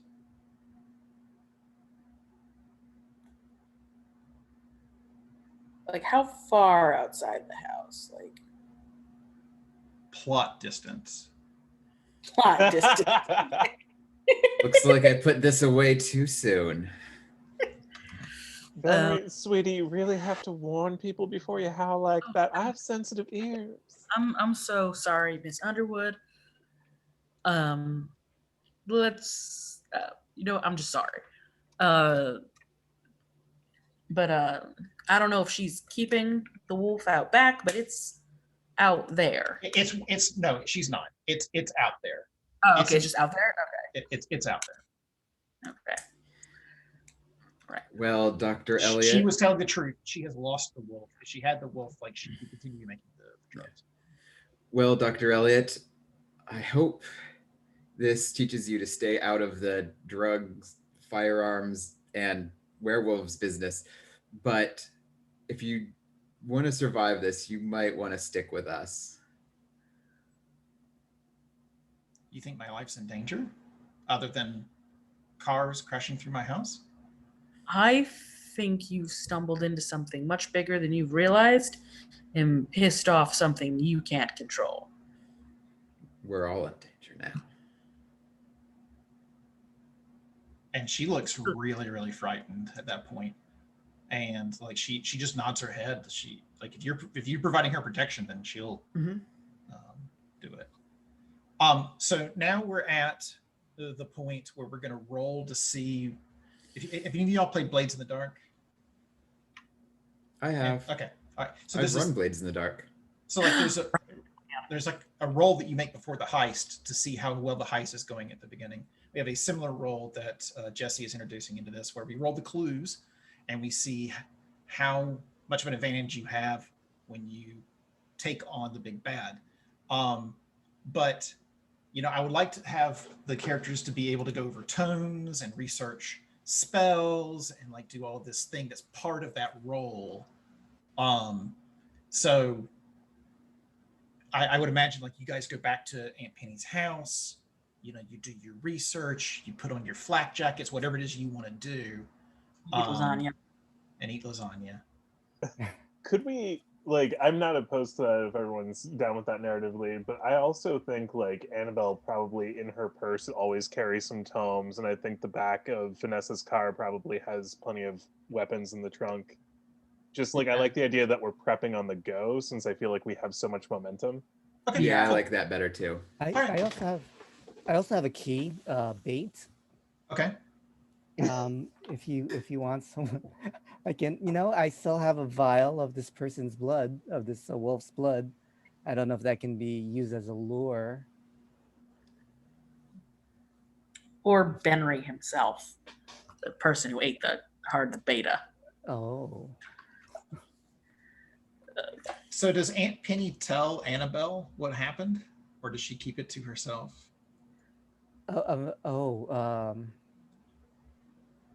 Is that a conversation for a later time? This might not be the time to bring it up, but you do whatever you want to do. Penny, follow your heart. Oh, I think no, I think she wouldn't know how to tell her just yet. Okay. Okay, well, let's see how well your preparation goes. You have 3 clues collected, at least 3 clues collected. So roll 2d6 plus 3. Vanessa, the wolf shifter hunter. Let's do it. That's a 7. It's a 7. Okay. Well, don't you get bonuses or something as like a wolf, like with your whatchamacallit roll, or does that not function here? Well, I assume this was just someone needed to roll because it's a group thing. Yeah. Okay. And I rolled somewhat poorly. Yes, but you didn't fail. It's not the worst. So it's certainly not bad rolls. And I think it perfectly describes where you're at, right? Like you're prepared, but you're not as prepared as you could be with lasagna, right? So, you've got your stuff. You got, you're ready to take the fight out into the swamp to fight this alpha werewolf. But other preparation could have been done. So what I will say is each of you gets one thing that you can say when taking on the big bad that you prepared for as part of your preparation. Like you can just say something happened, right? Like I have the wolf's bane, or I have the spell I want to cast, or I think the sword might count as mine. Okay. To be honest. Okay. Sure. Unless you want to give me another one. Sword sounds great. Let's go with that. So I'd love to have all the players be able to do something, but we've kind of set this up that there are like attacky characters and not attacky characters. How do y'all think this like? What do y'all think that goes? Like now you've got a full-on spellcaster with you. Do you want to take her with you? Do you even tell them, Annabelle, like your burgeoning magical powers? I don't think Annabelle knows yet. Like, I think we know mechanically that she's capable of casting spells, but I don't think she's going to know until she does one. Ooh, Okay. I like that. Okay. Well, and Aunt Penny, are you going to go traipsing through the forest? She could be bait. I am the bait. I'm the bait. I have to be there. Okay. Perfect. So the four of you head out. I don't think Vanessa would suggest Aunt Penny should be bait, but it sounds like that might be what happens. Okay. Yeah, so, I don't think any of us on this team are thinking of Aunt Penny as being bait. I think Aunt Penny is just kind of going off on her own a little bit and becoming bait. Right. Okay. Perfect. So,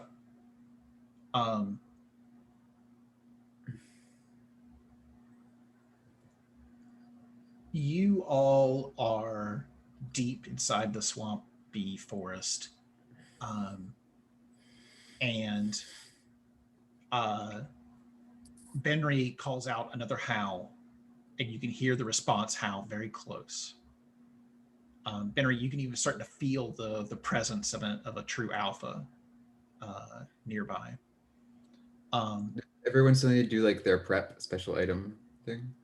You can declare it when you need it. Like I see. Like in Blades, right? Gotcha. Yeah. And it's gotten very dark, and the full moon has come out, and you're all sweating from the humidity bearing down on you. And Penny, you find yourself a little lost and separated from the group. What do you do? Okay. I know they're close by, and I will. I'll open the vial, and okay. right, and Yeah. just kind of use it to waft it in the air.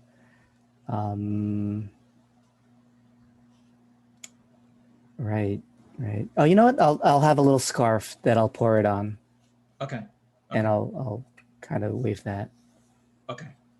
You come into a clearing. Moonlight shines down on it. It's just a small area without trees, and you hear the deep rumble of a growl from the forest, and you see red eyes staring at you. I mean, so go ahead and mark your experience point for being bait at this point.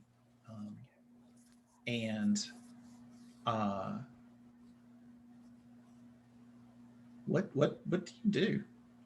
Do you stand up to it? I'm gonna take a page out of my nephew's book, and I'm gonna howl and see what happens. Okay, that sounds risky. Why don't you roll sharp, because you're acting cleverly. Okay. Also, it's your best. This is serving a dual purpose of also notifying my comrades. Absolutely. Where I am. Oh dear. Oh dear. Oh, a 5. Well, now you have 2 experience points. Oh, actually, this is my 3rd, so I think that marks gives me a move. Yeah. Yeah, you can either get a move or you can increase one of your stats. Okay. Okay. Oh dear. Well, your fate will be discovered later on. All right. Annabelle, you hear something like a howl, but it's different from all the other howls that you heard, and then it's cut off really quickly. What do you do? Have we kind of all split off a little bit, or was it just Penny who split off from the rest of the group? Your choice. I'm gonna say it was just Penny who split off, and the other three of us are together. And I kind of turn to the others, and I'm like, okay, so that's something we have to investigate, right? Like right now, because Penny's not here, and that's suspicious. So we're all walking that way, right? Yeah, and Benry starts to like jog walk, like because he's concerned. And Penny shouldn't be alone. Yeah. Annabelle has been in high heels and a rather tight-fitting dress for all of this. So now that they're like actively in the swampy woods, she's like doing that really precarious heel walk that you have to do, and she's like, "Okay, all right, Annabelle, we need to learn to dress for style and comfort at the same time." Miss Okay, Underwood, take mental your shoes note. off. Hmm? Take your shoes off, Miss Underwood. You're gonna break your neck. Okay. And she reluctantly takes off her shoes and feels the swamp on her feet, and she's like, "Okay." But yeah. Oh gosh. Um. Okay. So the three of This you. is just like waiting. She doesn't care. Oh wait, now that I have my shoes in hand, I want to just set off like a little Chekhov's gun, like this can be a weapon at some point. I'm gonna say that Annabelle's heels, the tips of them are silver tipped. What? Yes. Best use of a preparation thing I've ever heard in my life. Silver tipped high heels. And you all you run and you find this opening of trees and you see this scarf on the ground, a bloody scarf on the ground. Oh my God, And and Penny. It's her scarf. It's blood. And Benry, you can smell more blood just over there in the woods. I think Benry's starting to shake a little as he inhales his blood, and he starts running towards where just that blood should be. More blood. And it's Hansel and Gretel. There's drop, drop, drop, just a path. Fucking hook, line, and sinker. Yeah. Vanessa's following right behind. Okay. This is fine. Okay. So the werewolf has decided to take out the next quote unquote weakest target. Annabelle, as you're moving along after the Vanessa and Benry, this wolf, this big wolf, jumps out of the trees and looks like he's going to like leap on you. What do you do? Okay, I know that I just set up these shoes, but no, I'm gonna use them. I was like, the best thing to do would be to like take my gun and try and convince you that that's a sharp roll. But no, I'm just gonna smack this beast across the face with the back of my high heel shoes. There was no other way. There was no other way. Yeah. Sounds like a tough roll to me. I know it does. Ugh. Well, you're trying to hit with precision, right? That's sharp. Are you gonna let me have sharp on this? I'm gonna let you have sharp on this.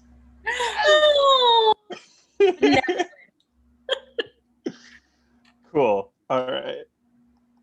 Okay, that's 2d6 plus 2. Here we go. 9. That's a 9. Nice. Okay. All right. Let's start writing down, Harm.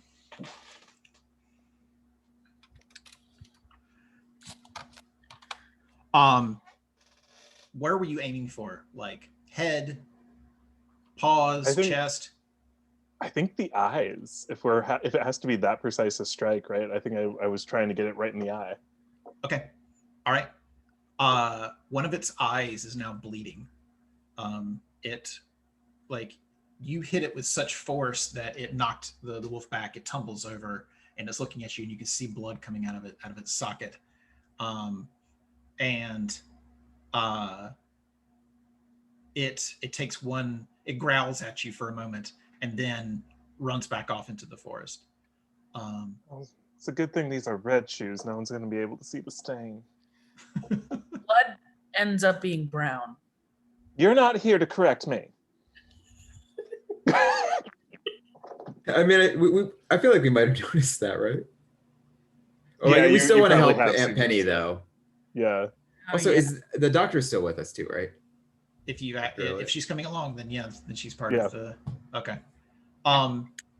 So Benry, you start to smell a second, more fresh blood in the air. But you've also got the Hansel and Gretel in front of you. What do you do? Does either one of the blood trails smell like Aunt Penny? Yes. I follow the blood trail that smells like Aunt Penny. All right. You follow the Hansel and Gretel. And the three of you come into a large clearing that has all of these trees with Spanish moss on them, and like branches are so like they divert over and over and over. Like it's just like there's holes where moonlight flows into the area, and there's just this magical, supernatural feeling to the area that you're in. In front of the largest tree, you see Aunt Penny. She's been bit, and she's holding on to her arm where she was bit, and there's a little bit of blood um, pooling it in front of her. And uh, as you come into the clearing, you Benry, you turn around, like you realize that you've been set up. This is a trap, and you see dark red eyes in the forest, and then you see more dark red eyes, and there and there and there, and you hear the snarls of a wolf pack creeping in on you. Vanessa, what do you do? I cut Aunt Penny down so we can get out of here. Oh, she wasn't tied up. I'm sorry. She was just laid at the bottom of the tree. Sorry. Is she conscious? Yeah. I just like the blood from the Hansel and Gretel is. I was explaining that to you. Okay. So you took a harm, Rod, with Aunt Penny, from your failed roll. Yeah. Let's get moving. We got to find the alpha, and I don't think, and we got to find the alpha, and this is the pack. Yeah, I think, Benry is going to sort of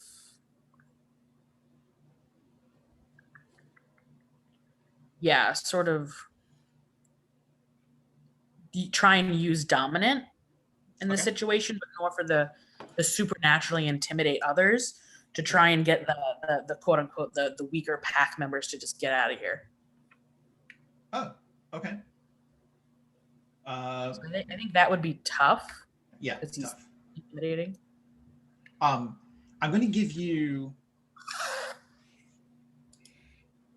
I'm going to give you advantage on this.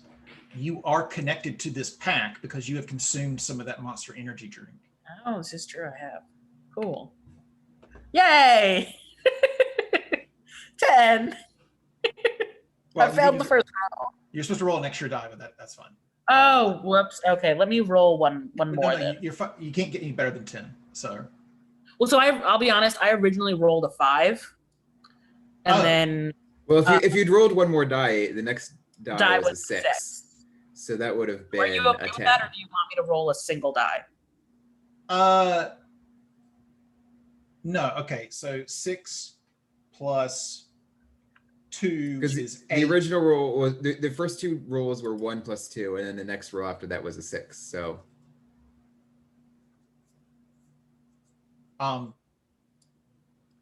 Let's just. But you have a plus 2, right? Yeah. Okay. I think it comes out to a 10. Like I think the math comes out. So let's just go with that. So okay. you get all 3. Oh no, there's 4 of them. I'm looking at terrifying. Sorry. Yes, you get all 3. So,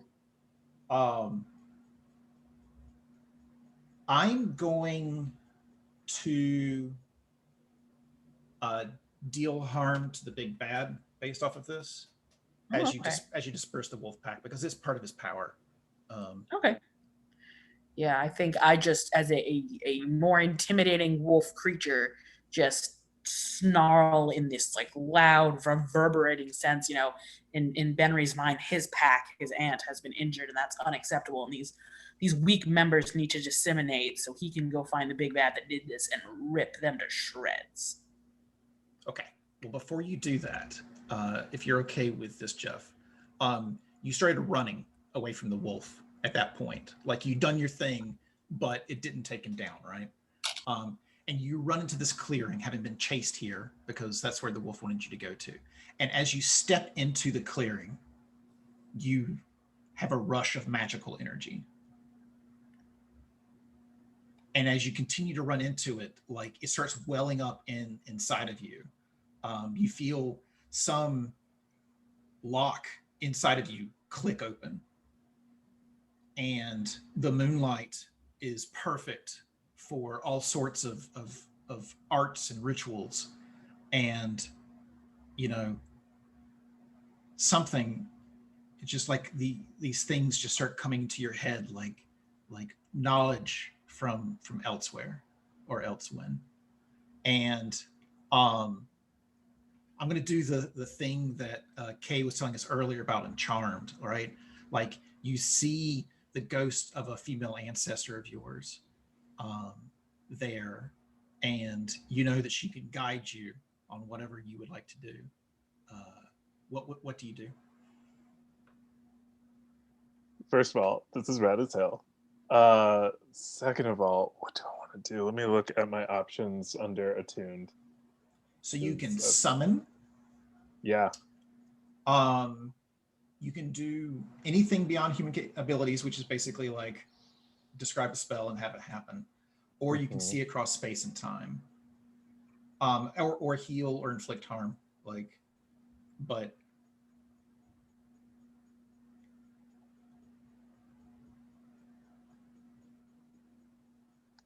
Yeah. I want to riff off this a little bit because I think that there is this ancestor energy that's there, and then there's this other darker energy that's present, like the wolf energy. Okay. And I would like to give into that as per my tempted key. Ooh. Okay. And connect to this dark shifter magic. Okay. And have that be the magic that I learn from and give into in this moment for flavor. Okay, sure. And so that gives me an experience point. And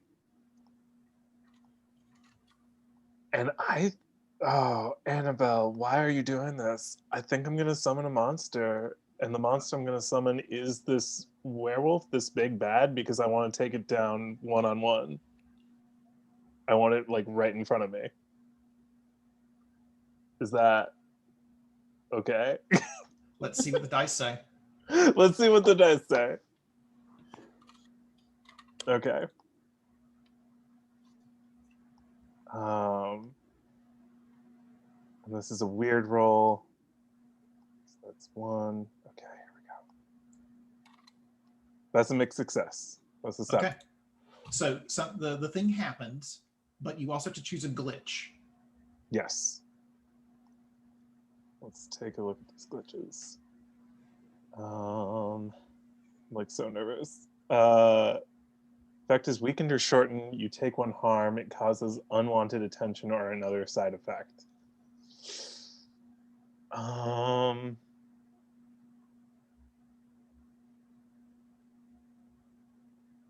think taking 1 harm makes a lot of sense. Okay. Okay. So I'll do that.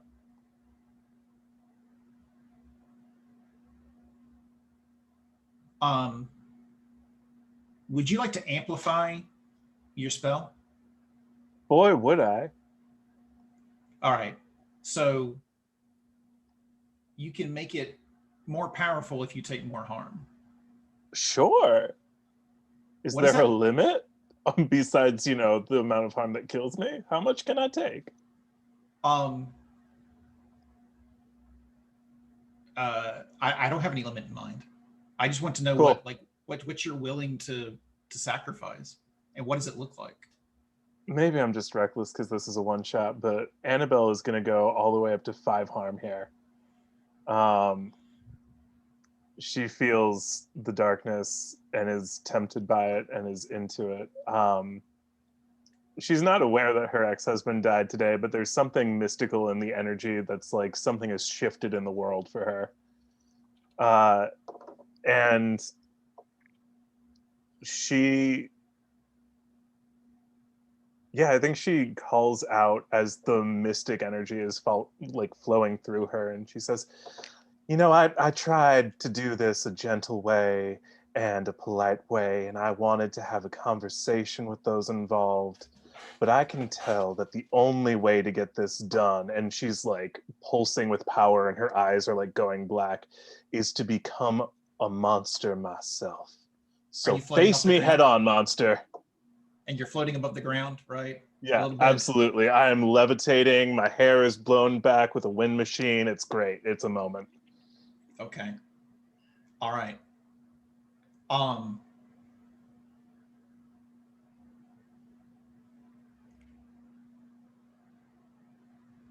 So the wolf uh is walking into the clearing, and you can tell that it's like forced to. Each of its movements is met with resistance, and it walks its way to you. And as it comes to you, its head is forced down. It's forced to bow in front of you. Um, but then you start hearing cracks and rips, and the creature becomes what you would consider to be more of a werewolf. Its body doubles in size. It stands on 2 feet, has a chest the size of a barrel. It's just gigantic. It grows to a size of 8 feet, 10 feet tall, 12 feet tall in front of you, and cries out in anger. And Vanessa, what do you do? I appear right there, got my sword drawn. I've devoted my entire life to killing monsters like you. This ends now. And slash directly into well, I guess depending on how I roll, that'll determine where I actually slash. But Yeah, yes, let's roll some dice. let's do lethal here. Okay. I think Rolling tough. yeah, I think so. Okay. Ooh, that's an 11. Okay. So pick two. I avoid taking harm, and I don't think there's minions here. But So you do 3 harm. 3 harm looks like, yeah. I'll give you 4 because of the specialized weapon. Nice. Um, And go ahead. Put the enemy exactly where I want them, which could we flavor that as like basically preventing the wolf from running away again? Like they will stay here until we can finish them off. Sure. I like that. I like that. Um, Aunt Penny, would you like to be foolhardy? I don't think I have a choice. Yeah. Um, gosh. Yeah. I guess as my prepared weapon, I'll have like a silverware with real silver, Okay. a knife, and I will I will just kind of do like a what was it, Pippin? With the ring wraith and get in there and stab it in the leg. Okay. So it looks like you're rolling foolhardy. So roll Right. cool. Okay, 2 dice. One. Oh, darn. 7. Okay. So pick one. and take 1 harm. Okay. I think the first option is the best one. First option is you distract to give. Yeah, that's fine. Yeah, I do the distraction, give advantage to either Vanessa or Benry's next attack. Okay. Benry, do you reveal the monster? Yeah. What does the demon monster look like? I think sort of much more smoother, more handsome features. It's got a tail that's sort of forked on the end, horns, ram horns. They're a little stunted and stilted. In fact, one of them almost looks like it's kind of broken, and been like part of it had been cleaved off, perhaps by a certain slayer. And his skin has taken on a lavender tinge, and his eyes are this sort of iridescent green. So I'm going to add one thing to that. Okay, yeah. Where you're standing right now is special. And you have a flaming crown over your head. Oh, shit, that's new. Yeah. So go ahead and roll weird. Mm-hmm. Right. It's like, ow. Touches it. Okay, we're rolling weird. That is 8. 8. Okay. Choose 2. Okay. So this is my terrifying beast. I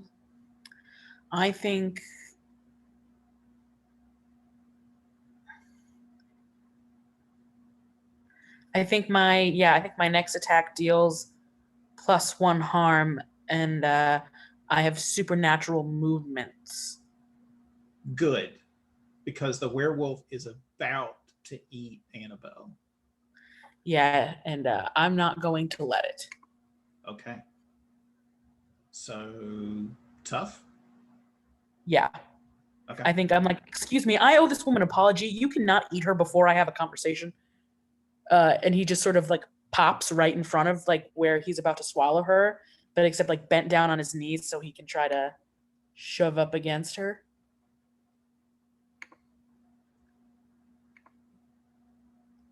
And I get advantage because I'm using taloned hands. Nice.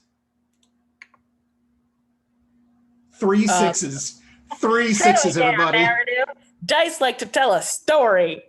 Yeah, so I think he pops up and he's like on his knees and he just smashes right into like the chest area of this wolf and just sends it like flying. Can I add one thing maybe? Oh yeah, go for it. I think I like slashed a big gash across the wolf, and maybe you like can actually like rip into that wound even further. And oh yeah, I think I just like leap at that space with my horns and my like talons and just sort of dive right into that already loosened spot and just shove that thing forward and away into a tree. And I'm like, I owe this woman an apology and you cannot have her until I've done that properly. Sorry. And just offer a very saucy grin. you can't have her after that either. That too. Annabelle, do you accept? Do you capture or release the werewolf's soul as it comes out of its body? I mean, I capture it. All right. Take 1 harm and fall unconscious. Okay. Cool. All righty. Epilogues. Who wants to go first? Not Benry.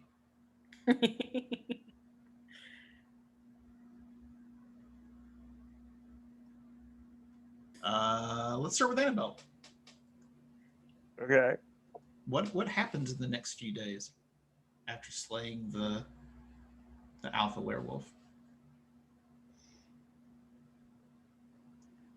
I mean, Annabelle feels great the next few days. Like the first, after she finally wakes up, she has a killer headache. But then after that, she feels fantastic. She feels the best she's felt in years. Um, her energy is up. She's like working out multiple times a day. She's got a little extra strut in her step. And she is constantly aware of the moon. Like she's very aware of the moon at night, and she's very aware of this magic pulsing power in her. And I think she's like starting to feel like she needs to do something with this magical energy. Can I add something to that? Each month you head back out to that clearing. Yeah. Okay. Yeah, I love that. Aunt Penny. What happens in the next few days after taking down the alpha werewolf?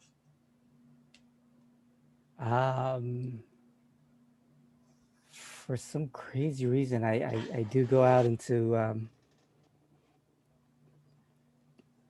away from the city, and I'm just kind of I feel like I'm driving aimlessly, but I also feel like I know where I'm going. I just end up at, I guess, near the same spot where we had that big fight, and I howl, but this time it's like a real blood curdling howl.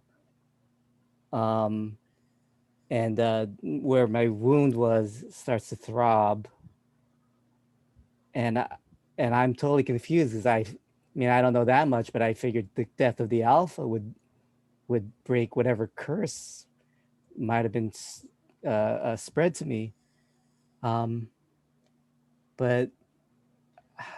you know, the one person who would know anything would be Annie. I just feel like she knows everything. She's like, I don't know. I mean, it's weird. I never thought of her as a mother, but now there's something when I think about her that, you know, she has the answers for everything, I think, and I'm gonna go to her. Vanessa, what happens in the days after killing the alpha werewolf? Yeah. She I think there's a moment where she and Benry can talk, and she says, "Yeah, when I said that Fred wasn't my type, you know, I I I, I guess I was just hoping for some glowing eyes." And she goes in for a kiss, and it becomes Monster Hearts. And it becomes Monster Hearts again.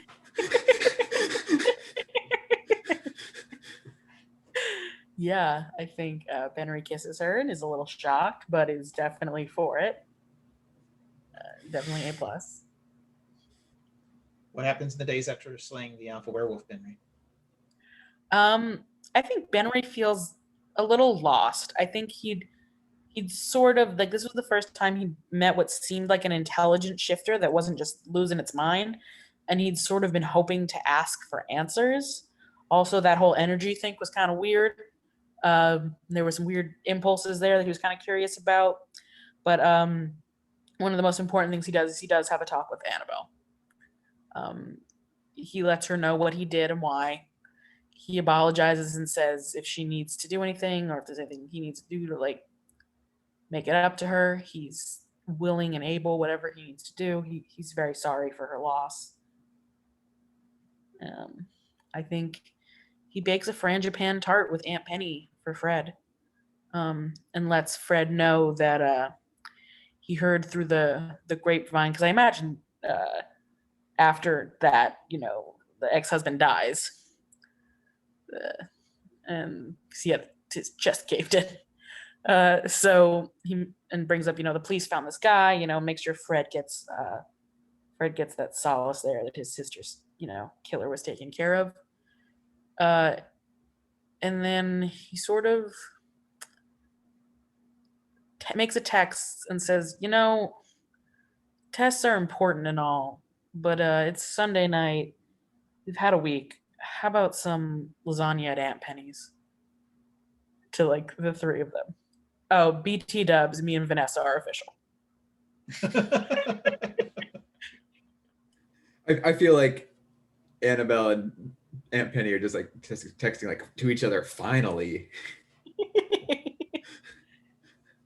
So, my epilogue.